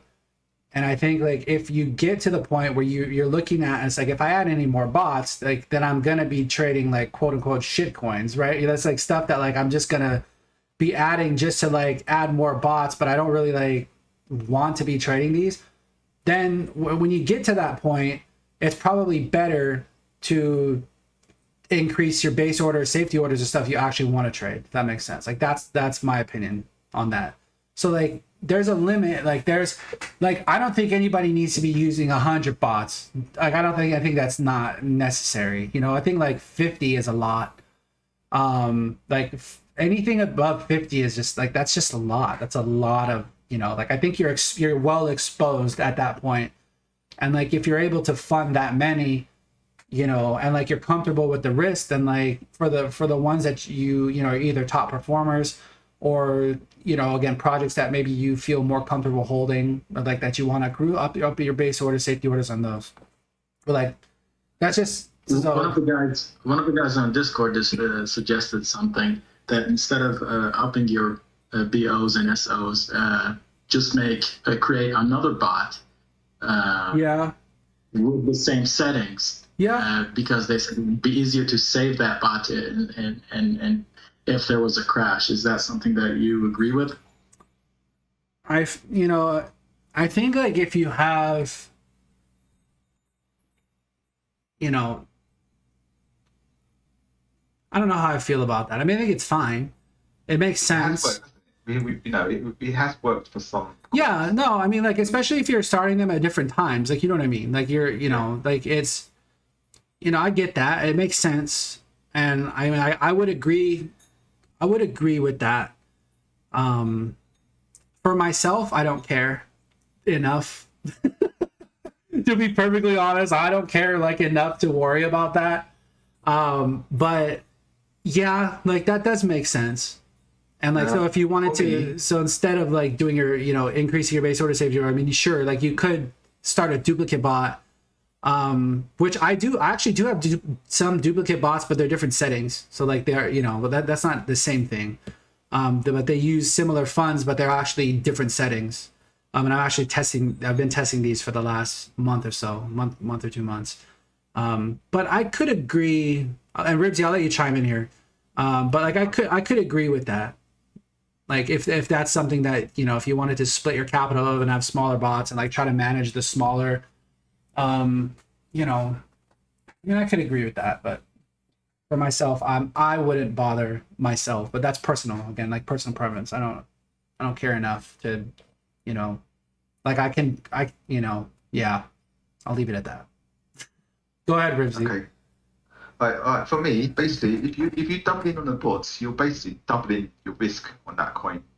So for me, I would rather spread out that risk across the board, across all the coins, increase the base order, safety orders, you know, slightly, instead of just doing it on 1 or 2 coins and doubling the risk on that 1 or 2 coins. And this, of course, is performing really well. It's one of your top performers, and you know you might want to increase that. Base order, safety order slightly, but doubling, you know, on that 1 coin just sounds a bit risky to me, I'll be honest. And regarding how many bots, 50 used to be, you know, pretty good, but you don't need 50. I mean, even with 20 bots or 28 bots, you know, or 30, 40, it's plenty. You know, choose the coins that you like. Make sure you're not picking coins like Syscoin, which is, oh my goodness, you know, it's quite high. Yeah. It's quite high ranked, you know. You just use CoinGecko, you know. Look at the market cap. The market cap's so low. Now, do you really want to be, you know, running a coin, you know, running a bot with this kind of coin, and the volume is very low. So when there is a dip, or you know, when you get like a bear market, these are the coins that get forgotten. You're gonna have very, you know, much more chance of this coin being forgotten. I agree. And not being able to recover. I agree with that completely. Yeah. And like, look at the chart. You don't have to know, like, you don't have to be a technical analysis expert to know that the Syscoin chart looks like garbage. You know what I mean? Like, it's, you know, and like, I'll tell you, like, Syscoin is kind of one of those, like, it's seriously like a pump and up chart. Like, you get those spikes. So like, if you go back out to like your daily time frame, I mean, like, you get, like, look at that wick. Imagine, you know, but like, it's really like, look at it. So pump, dump, and like, you're talking full retraces. Imagine that, which Ribsy was, all right. You were in one of those, but it's like, this is why I don't like composite bots, because you know, most people, they choose composite bots. They select all BTC all, but just look USDT, like all. And that's the big problem. Yeah. But literally, like, it's full retraces.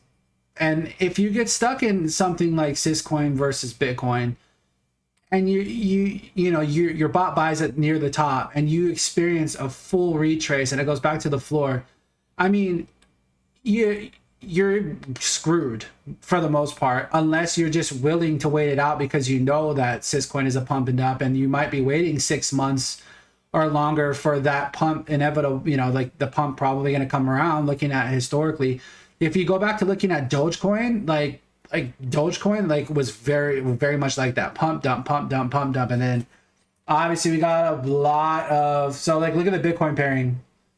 So Doge BTC is like, there was a really, really good historical channel on Dogecoin. I'd probably go to like a weekly chart.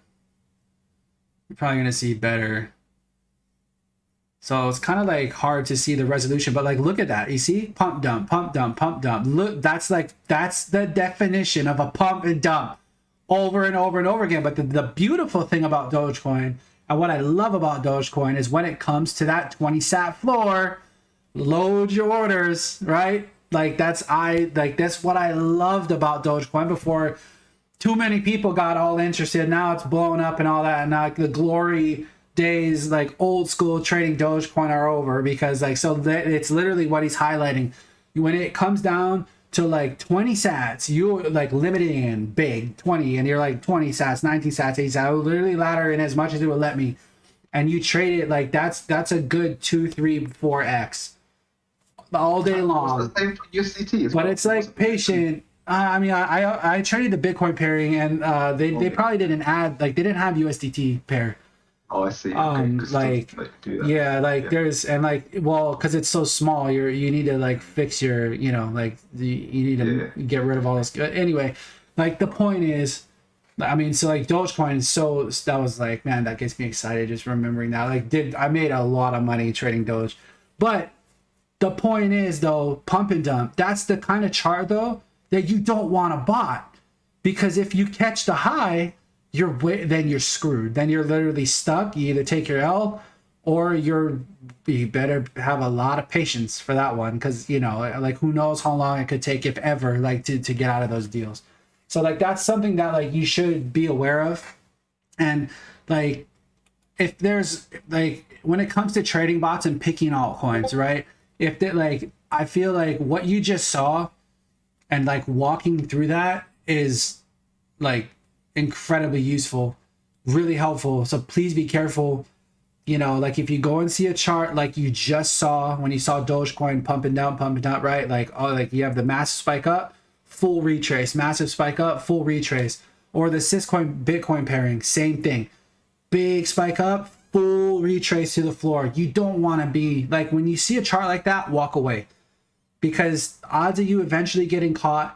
And again, you're going to look like a genius when it has the spike to the upside. You're going to probably do really well, like close a ton of deals. Yay. And then when you like it, they're unforgiving. The drops, it's not like, oh, if it spikes down, oh, I filled 15 safety orders. Like it's probably going to come back. Like it will just die and floor, and that's it. And you're stuck, So anyway, I think that's worth talking about. I think that's like incredibly important when picking altcoins to trade. Like you do not want to trade stuff that look like charts that look like that. Stay far away from them. It's my opinion. And then you have coins like this where you have stuff like NKN. Back in March, I was making a lot of money from NKN, but it used, you'd get a dip, and it will take forever. It will take days to recover, and the lost in days. Sometimes you think, is it worth you running that bot? So you do need to spend some time looking at the charts, looking at the volatility, looking at the volume, making sure the prices are good. Otherwise you're just going to get you might find a better coin to pick. Otherwise it depends on what you're doing. If you like NKN, obviously you pick it just to collect the crypto. But if you're purely looking at profit and collecting in USDT, you do need to look at your portfolio of coins and decide maybe every week or every few days have a look at how it's performing. And sometimes some coins just need to be dropped. They're just not making that much money. I got a question. Sorry, can I ask, what about like maybe flavor of the month coins like Axie or these? Like, do you try to ride that for a bit, or is that just volatile? Or Well, Axie it's got a good market cap, hasn't it now? So obviously, it's something that is very good. But anything that's in the top 150 plus, it's XS, AXS. So AXS. Yeah, so it's a market cap of 41, so it's pretty good. It's a lot of trying to talk about it and stuff. It's doing well, so yeah, that's a fine. Well, I think like for those, it gets a little scary because it's been a massive run, right? So like you're thinking when it pulls back, it could be a pretty sizable pullback, but it goes back to like, I do think like I do think that like maybe like understanding a little bit of the fundamentals of what you're in as well is really helpful, I would say. From Axie Infinity standpoint, I mean, like their user base has grown insanely. There's a ton of money getting spent on their platform every month. I think it was like $1 billion last month or something like that. Some insane amount of money. Like there's a ton of there's a ton of activity on Axie Infinity. So like from that perspective, like that seems really, really bullish. Obviously, you look at the chart, it's representing what's going on in their platform, right? So it's like a little different versus like just like a chart with good technicals, I guess you could say, because like most of crypto is just a lot of it's just technicals. Like it's very like crypto's incredibly technically traded, But like for Axie, I think in my opinion, like I think there's actual like really, really strong use case for what they're even doing, right? So like their price is supporting essentially like what people think about their project. So like the risk for something like Axie Infinity, which is it is very much like falls under the category of like the flavor of the month type, like you're explaining. I just think Axie's a little different, right? But it doesn't mean that it's going to be immune like from steep pullbacks and all that. I just think like long term, like again, this goes back to trading. Like I really strongly believe in trading what you actually want to trade, right? Like trading stuff that you're comfortable trading and maybe you want to hold. Like if you're trading AXS to accumulate AXS or something, like that's like a strong case to be in it, right? But like doesn't mean it's not going to have extreme pullbacks. But from a long-term perspective, I think AXS is actually a really promising project, like for the long term. So that's one of like the rare kind of like things in crypto that actually like have use case. So, like people are using the platform extensively and spending a shitload of money, excuse my language, but like they're spending a lot of money there, So from a long-term perspective, it seems like they're doing very well. So a little bit different versus like a random chart that's just pumping, right? And then it's like nothing's going on just because like, essentially like there might have been like lower liquidity, stops getting ran, and like, the charts on a run or like whatever, altcoins on a major run, but like might not be anything really happening. Like that's more like, be careful. You know what I mean? Like unless there's like a legit reason, got listed on Binance and X, Y, and Z is going to happen or whatever, like then I would just say, just be a little bit more careful. So who was going to ask? Somebody else was going to ask a question. I heard. No, I've got one. Yeah, I got a question. Can you hear me? Yeah, go ahead. Yeah, first, I think I want to thank you so much for the presentations on YouTube and for letting us share this presentation today. Yeah, sure. This is fun. I got two questions. One, question? I think on one of your YouTube presentations, you say you spend good time every day looking at your 3 commas trading portfolio, and I wanted to know what exactly are you doing? Are you having some maintenance on the bots or something? That's one question. Which maintenance do you do on a daily basis when you're reviewing your bots besides just eyeballing them? That's one question. Another question is, if I just entered a bot and I created it and then realized that I got maybe a couple cents. I'm losing a couple cents in that bot. Is it okay, or do you think it would be wise for me to not to stop the bot but to reverse it, because I played around with the reverse functionality, and it looks like it doesn't kick you out of the exchange, but it does sort of recreate the bot afresh without kicking you out of the exchange, and it's Binance US. And I was trying to figure out how that works, because if it doesn't kick me out of the price, maybe BTC was 47K and it fell to maybe 46.90, and I figured, if I get out of this bot and recreate it again at 46.90, then it would probably be a good entry, a good re-entry. What's your thought on those two? Well, so the first one, I can answer that like pretty easily. So like I'm pretty sure what I said was like I don't spend a lot of time. Like it's very much passive for me. So like I'm not really making a lot of adjustments. Like back when I made the video, I really didn't make very many adjustments at all during like the day. I think maybe what I said was like I was refreshing my 3 commas all the time, which I think most people probably do. Like you're just like seeing like your profit update, even though like it's kind of funny with the bots. It's kind of like addicting in that way, which is, like I don't know why it is, like because like for my trading bot portfolio, it's like relatively small compared to like my trading portfolio or my HODL portfolio, but for some reason it's just a lot of fun just to keep hitting refresh and just watching like the money come in, because it very much is passive, for myself anyway. Like I don't make a lot of adjustments. That was when I was shooting the video. Like I really didn't make too many adjustments. When I added my alts, I had my settings, so like the trade alt settings, right? And for the most part, like I just let them run, and I didn't help them during, like if you got deeper pullbacks or whatever. I let it do its thing. Just let it do its job.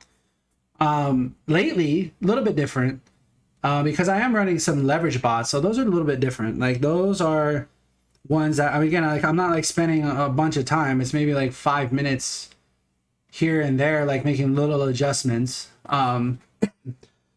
But like with the leverage bots, you obviously like you have more risk than, with spot, or like when you're trading, again, just on Binance US or Binance, and like you're just trading, like regular trading bots, you're trading spot, you don't have a liquidation. If like things go down 60%, you're sitting in that position, right, until your bot closes.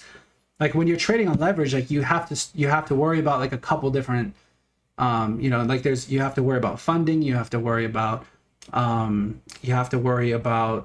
like potential liquidation. Obviously, like trading too high leverage, I do not recommend that at all. And for myself, like for my bots, like I'm only running like 3x leverage most of the time. So again, like my liquidation is usually nowhere near even a factor, but it's just something that like as markets change, like if I'm running a long bot and things are starting to look pretty, like this is like starting to look really bearish, we lose these levels, then I'm going to look to manage that bot, probably shut it off for a while. So like that's the only change, like since I've made the video. Like I do manage my bots just a tiny bit more, but it's mostly just my leverage. Like I have a few leverage bots that are running. But again, for my spot trading bots, I'm very much like I once I start them, I let them go. And like I just let them do their thing. And like I don't really manage them very well. So for your second question, if I understand, so like you were talking about the switch function. So like first of all, like I am like talking about like the last piece that I heard, and maybe I misunderstood, but like if you're, with Bitcoin at 47K and then you're like, maybe I could get a better entry lower.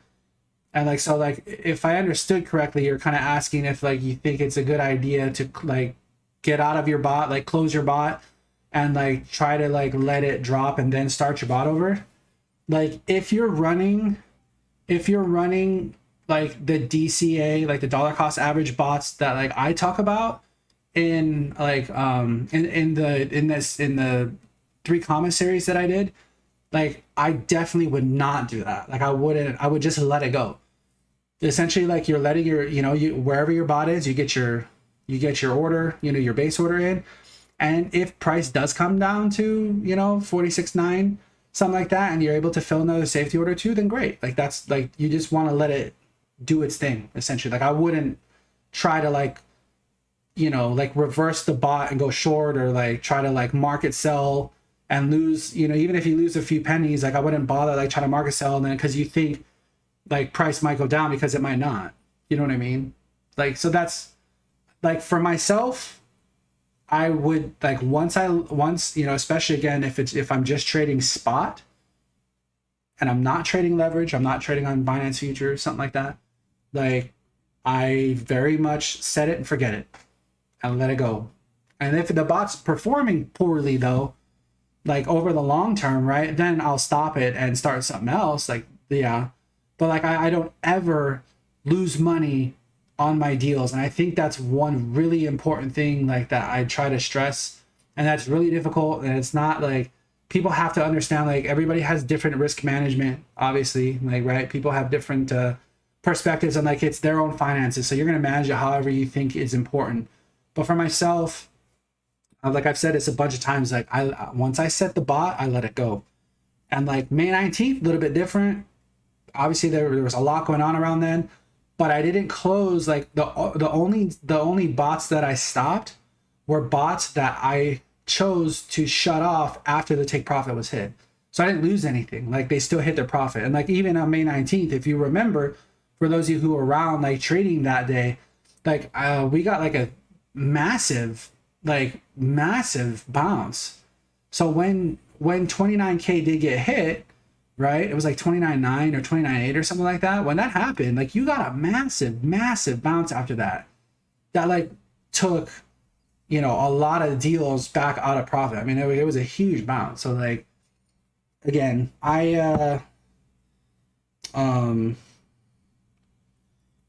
but yeah, I don't really like messing with my bots once I start them. It's kind of like it's kind of like the short answer to the long, you know, everything I just said. Hope that helped. I hope that I answered your question, but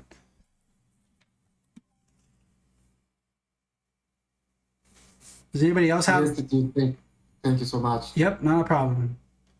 So we've been at this an hour and 47 minutes. I don't know if it doesn't feel like that long, but I enjoy these quite a bit. So this is very similar to what I do in VIP. Like we have these sessions like pretty frequently, but it's like, I don't know, time goes by really quickly. So does anybody else have any last minute stuff? I'm probably going to wrap up the stream. My kids are going to go to bed soon, so I got to make sure I go hang out with them for a little bit.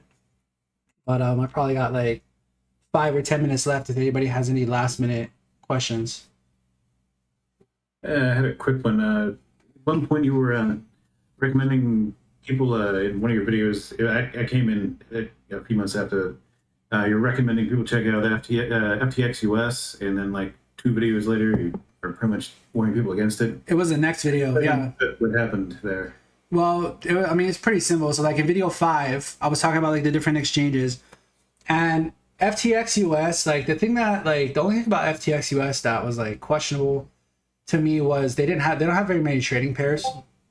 I haven't looked in a little bit, but FTX.com was like amazing in the sense that if you had a small amount of their FTT token, which is like their BNB, right, for Binance. So like if you had a relative, and especially at the time, it was like inexpensive. If you staked 25 FTT, then you get free trading fees. Like you don't pay to trade. Like it's amazing, right? So like for bots, like if you can eliminate your fees, that's great. The problem with FTX and FTX US, same platform, so the same issue, is that they don't subdivide their alts like and have as many decimal places as Binance does. So when you close your deal, you have a rounding issue.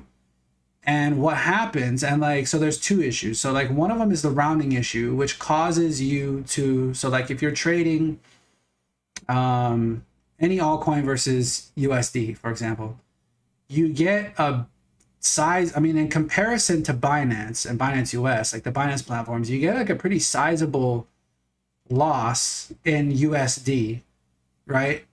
But you get, you know, again, since the decimals aren't subdivided, like the alts aren't subdivided as much as Binance. So like, for example, like Binance might be 0.0001, you know, of a unit, and FTX might be 0.01 or something like that. So like you essentially have a loss in USD that's like sizable, you know, like it could be a couple dollars depending on like what you're trading. And then you like the trade is still profitable, because like you get a larger chunk of whatever altcoin you were doing, but essentially a tiny or a smaller part of like your profit is paying for the alt, like if you're keeping it in altcoins, right? And then like your USD though is like you could be burning your USD a lot faster essentially, and then you have to like constantly go in there, sell your altcoin to get your USD back, but then that's like another transaction, and then like if the altcoin drops in value, you know what I'm saying? So like so the rounding error, and then the second thing was I forgot what the second thing was. It was minor, but what else was what was the other issue? The rounding thing was the biggest thing though. It was kind of like because like the second thing was for some reason, I don't know if this got fixed yet, but you could pick that if you were going to like, even if you just wanted to take profit in USD or in your quote pair, that it would still give you the profit the same way either way, no matter what. So like that was like pretty irritating. So in video 6, basically like that's what I went on to say is like it's usable, and like some people are like in a jurisdiction where you can't use Binance products, but you can use FTX. So like you just have to be aware of that, right? But like if you're able to use Binance products, it's just much easier. It's much easier on your bots, you know, like you not have to worry about like, you know, again, your USD getting kind of burned a lot faster and then having to convert back, you know, like it's just like you don't have to worry about that. So that was the FTX issues essentially. But like, yeah, so I hope that answered it. Yeah, you did. Thank you. There's not many exchanges for us to really run for these DCA bots. It's only the main few, Binance, Coinbase, Binance US. Yeah, and like you can run on Coinbase, like Coinbase Pro, right? Like I haven't, but like, you know, the fees for the first, you know, I think you have to get to, was it 100K volume before it drops off to be like okay, you know, which like 100K in volume is not a lot at all, but like for some people it could be a lot, you know, like you have to look at your trading volume, which with bots you're able to kind of like get through that pretty quickly. But even like for 100K volume, you know, you might have to have like a decent, you know, for people that are trading with like $2,000-$3,000 or something like that, you're not going to hit that 100K a month volume very likely. So then you're going to be paying really high fees, and then like fees are going to eat up a lot of your profits. You know what I mean? So like that, you kind of have to weigh, you know, for large accounts, Coinbase Pro I think is fine because you're probably going to be hitting your volume for the most part, and then it becomes somewhat comparable to Binance, you know, Binance US. But for myself, I just think like Binance it's just the easiest, best platform to run bots on that I've found so far, you know, like that doesn't have, you know, again, like if you can't use it, then you have to use the other ones. It is what it is, right? Man, Algo's making a bit of a run right now. A little bit. It's kind of fun. It's one that we talked about. Making a little bit. It's pushing up a little bit there.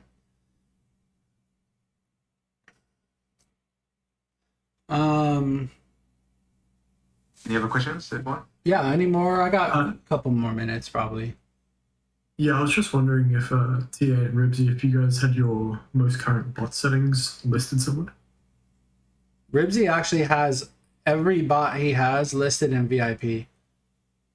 Oh, okay, it's just in VIP. For myself, like, are you talking about like the alts that I'm trading or the settings? Settings. Are they the same as your most recent video? So I am running like a decent amount of bots using those same settings, and like honestly I like those settings, you know, like I don't think there's like they do well. So obviously like, you know, like the thing I want to say, by the way, is I've read through like I've been reading through kind of like what's going on in the bot chat, and it's really cool to see how far this community has come though, and like how much people are testing, like how much, like all the different settings, all the different types of bots that people are running. Like it's awesome to see that. Really, really neat to see that. But for myself, the same TA settings. I have been running a different set of settings that I've been testing for the last, I think probably like close to 2 months now, and I haven't really had too much time to compile the results to see like how much I like those. And like for me, yes, like people can back test. Like, and I guess this is a little thing that I'll say about backtesting, which I don't know, I've said this in previous videos. Like, backtesting is backtesting. You're backtesting historical price action. Yeah, it's useful to a degree. I'd say for bots, it's useful, you know, like, because like your bots are automatic as long as you don't screw with them. Like, they're gonna, you know, as long as whatever you're using to backtest the data, hopefully that's accurate. But like that makes sense to a degree. For myself, I don't care about historical data. When it comes to backtesting, and that's probably because of like my feelings toward it when it comes to trading.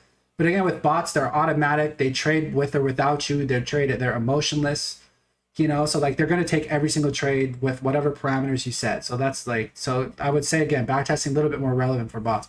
But for me, I like to forward test. I put my money up. You know, if I think I have an idea, I put my money on the line and I let it go. You know, like that's just how I feel.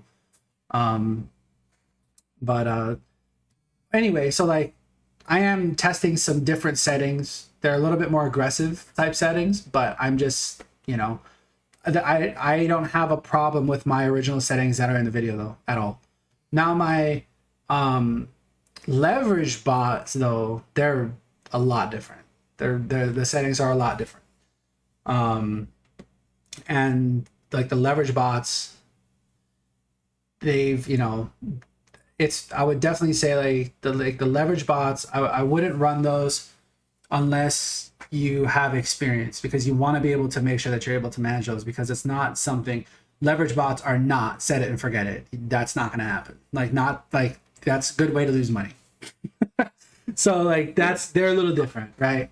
But yeah, I wouldn't dare run leverage bots. Yeah, like I mean they've done really well. I'm probably gonna do a video on them soon, like talking about the leverage bots. But again, it's like, it's very much like I don't recommend them though. I don't recommend them unless you've already, you know, unless you're already margin trading and you're comfortable doing it, and like you're a profitable trader. I would just be really careful. It's like, it's an easy way. You lose a lot of money that way if you're not careful, you know.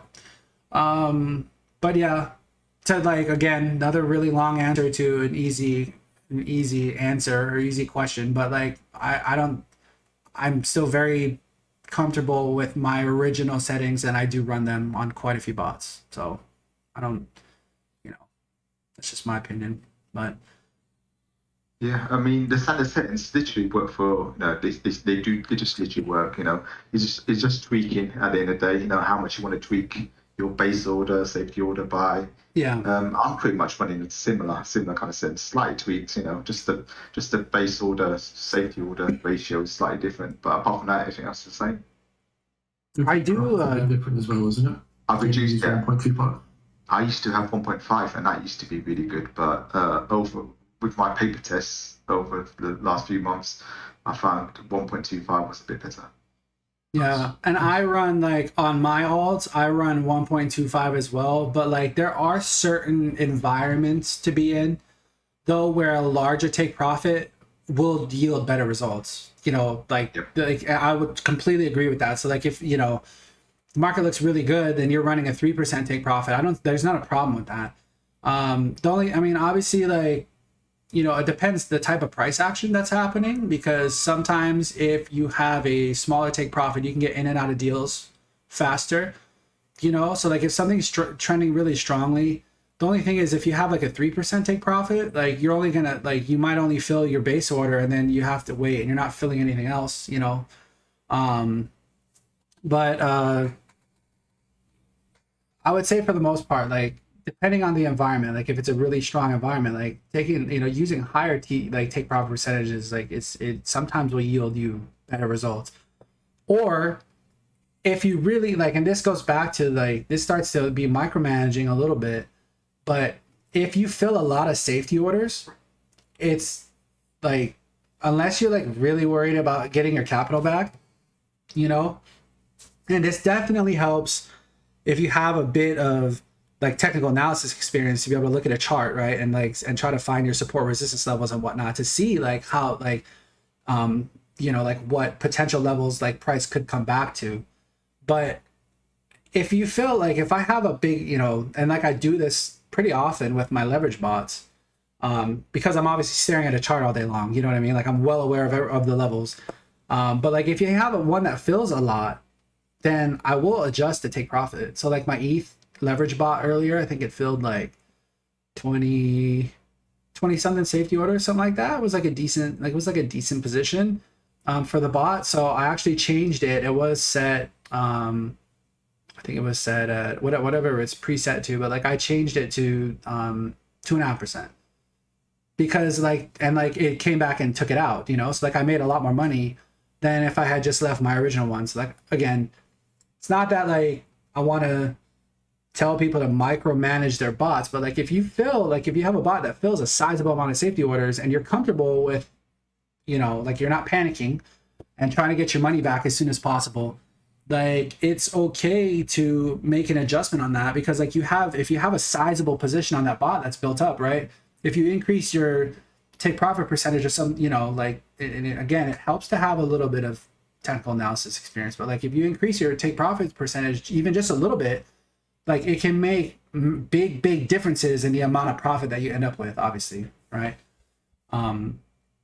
But so like that's, you know, that is something that, you know, I don't necessarily, like I don't do that really for my spot trading bots. Again, like I kind of just let them run their course unless it's something that's like super obvious, you know, that I'm like, okay, I'm just gonna make this adjustment. But I usually don't bother with those. But for my leverage bots, again, and like for my leverage bots, I'm only trading at this time, I'm only trading Bitcoin and Ethereum, so I'm very well aware of the levels. And like if, you know, again, I look at my bot and, you know, 30 or 40 orders have filled and it ends up being like a decent position for that account, then, you know, like I will do a bit of analysis to see like, okay, so this is gonna, like this, the take profit is now at this specific level. Like if it hits this level, it's very likely gonna push up to this level, you know, so I'll make an adjustment sometimes. And like it's, you know, it's worth doing, let's just say, like it can make a big difference. I probably got time for one more. So we're at the 2 hour and 3 minute mark. So I got time for one more. I want to go hang out with my kids before they go to sleep. But cheers, bro. Thank you for hosting this. I just want to know, how often do you do this? I'm just popping by. It's been months since I've joined this. Well, I haven't done a public, like I don't even think, Ribsy, have we've done like one of these, right? We've done quite. I used to do quite a few. You used to do these, well, yeah. But it's been a while ago because not since May. This probably. Yeah. May. So like the thing I'll say is I've had a lot of fun doing this, and I would like, you know, so like going forward, you know, I'd like to do these more often. I think I probably need to figure out though to make sure we're not limiting people though, because I don't want to piss a bunch of people off. But I did record this whole thing, so I am gonna put this up on YouTube. So for anybody who did miss it, I'm gonna put it up there. I'm probably not gonna make it public, just because it's literally 2 hours long, and like I don't know, I'm not gonna make it public, but I mean it'll be available for, like I will post a link, and it's for Discord and Telegram members. Like they'll be able to watch this. But you know, like I think what I'm going to start doing though is, you know, like I do want to do more live streams. Probably gonna have to do them on YouTube if there's too many people. But the thing I don't like about YouTube is I can't talk to you guys. You know what I mean? It's kind of nice to like be able to like hear your actual questions versus like seeing them typed out, and like I'm gonna miss them. You know what I mean? Because like if it gets too many questions or whatnot. Yeah. This is definitely more fun. I find it fun as well. So if we could figure out make sure that like we're not limiting people from joining a session like this, and it doesn't get out of hand, because you know, like we have, you know, if we have like 99 people in here, and then you have issues with people's mics not muting and all that, like it gets, you know, we'll see. But I thought this session went really well. I was happy with it. It was fun. Yeah, thank you guys. I enjoyed this. Cheers. Yeah. Okay. When you say VIP, no one's got any questions. Within... We'll arrange one hold on. next time. If it's that popular. So. Sorry, what was the question? Oh, one more question. What's that? When you hinted, TA hinted about VIP and said Rick I know. had something on VIP. Is VIP part of Discord or is it a separate app? It's actually on Discord. It's just like, so it's through Patreon, right? So it's paid, right? I just started it in July. Okay. But Early it's access. yeah, so like you can go to Patreon and it's there, and it's just a subset of rooms that, like, there's basically the same rooms that you can see, but there's a different tier. It's VIP tier, and like I'm in there all day answering questions, looking at people's charts. Like, we go into voice chat. We have these sessions pretty often. I've had many of these sessions, and like I do these, and like typically, like if you see like a big move in the chart, right, or like I'll get an alert go off, then I'll be like, okay, it's a good time. Or like if people are asking me, hey, like this is happening right now, I'll just jump into voice chat, screen share, like, and we'll just go over it live, So like there was a trade, I guess, I mean, I'll share my screen. I'll just click. I'll stop my sharing. Just to jump in real quick, I was looking for that information about the VP. You might want to put that in the support the channel section. Unless I've gone blind, it's not there. And I was trying to find it. What was you trying to find? Information about the VIP. Oh, Yeah. Let me see. Close stream. I haven't really like advertised it very much. Yeah, that's what I was going to say. He hasn't really advertised it much. He was, he was trying to keep it close for now. It's only just recently started. So This is. All right, can you guys see this Discord stream now, or screen now? no. Not yet. Yep. Can you see Discord? Or no? Yeah, I can see it. So like I post in here pretty frequently. This is actually the VIP version of my trade outs TA, right? So that's in the technical analysis, but this is the other one. So like here's an example of stuff that like I like to go over. And this is an example of a trade setup that I actually gave, or like something that I was looking for before it happened. So like if you look here, like I essentially put like what I was looking for and why, right? So here's the chart. And this is what I literally said, would love to see something like this happen. And I explained why, like why I was looking for this to happen. And then it happened. And this was like, what was it, Ribsy, like 20 minutes, I think? Yeah. Yeah, we had a live session. It was a live session, right? And I was like, oh my God, like check this out. But anyway, then like I literally said like what I would be looking for, what it would take for me to get interested in, and then like got the injury, and then like we're in voice chat to like, because we need to talk about this move, right? So that's kind of like what like obviously like this dot trade was phenomenal. Like just looking at this, so like this a little bit different, right? But like you have dot, it came down right into your golden pocket the same time Bitcoin was pulling the move I was talking about above. So I got into this trade as well, literally right here. It was phenomenal. So like we were discussing this in the live stream, like talking about this, but like incredible trade. Yeah, right. And like so we're talking about like the different take profits and in real time, like talking through price action, saying like this is what I'm doing. Like this entry, I'm taking profit here, looking for this, and then like my top take profit hit.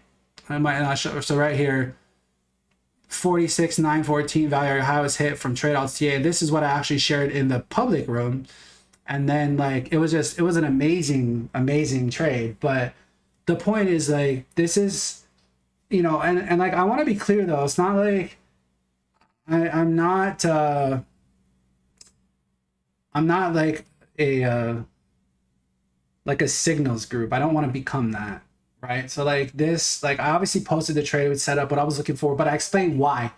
Like it's very much educational. Like I want people to be learning. I want people to be actively like trying to become better traders. Like that's really what VIP's for, right?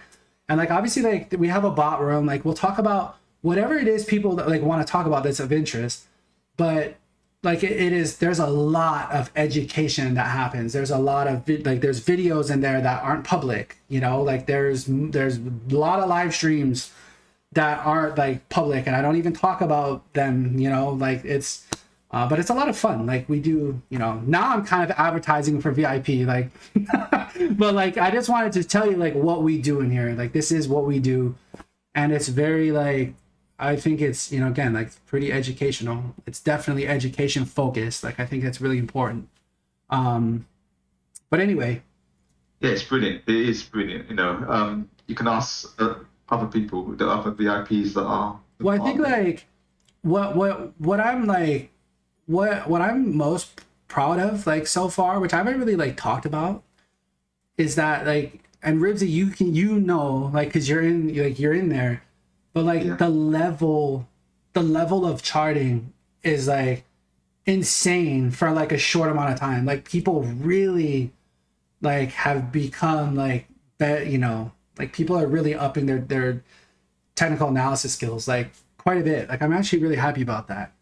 And like a lot of people are relatively new to trading, you know, but it's like, it's cool to see people catching on and like being able to recognize like support resistance levels, being able to recognize like, you know, and we're at the point, and like I'll just be like, I'll talk about a little bit about what we're focusing on. So again, it's very much support resistance. I shared the first public video. It's just like I said, like you don't have to join VIP to get like all of the, you know, technical analysis videos. Like I promised that I was gonna have public, you know, technical analysis tutorials, and like that one of them dropped. Obviously, like the Ichimoku one dropped a while ago. But like support resistance, that was just uploaded the other night. So if you haven't watched that, you should watch it. You know, but like there are going to be some public tutorials, you know, that like you could watch and just, you know, it's just VIP. We like really get into it, like really, and like we dive in, have the same thing. We have multiple hour sessions, you know. Yeah, I think they're live. Like live though, yeah. Like talk about price action, real time, like looking at, like it's a lot of fun. But anyway. Does anybody else have any like last minute stuff before I jump off? Or it's I had fun though. So we're gonna have to do this again for sure. We'll have to do this again soon. This was a lot of fun. Just want to make sure I don't like not include people though. That's not good. So if that's it, I'm probably gonna sign off. It was a pleasure having you guys in here who were able to make it in here, and again, a lot of fun. So we'll catch you obviously in Discord. And we'll have to do this again soon. So, you guys all take care. Thanks, guys. Appreciate it.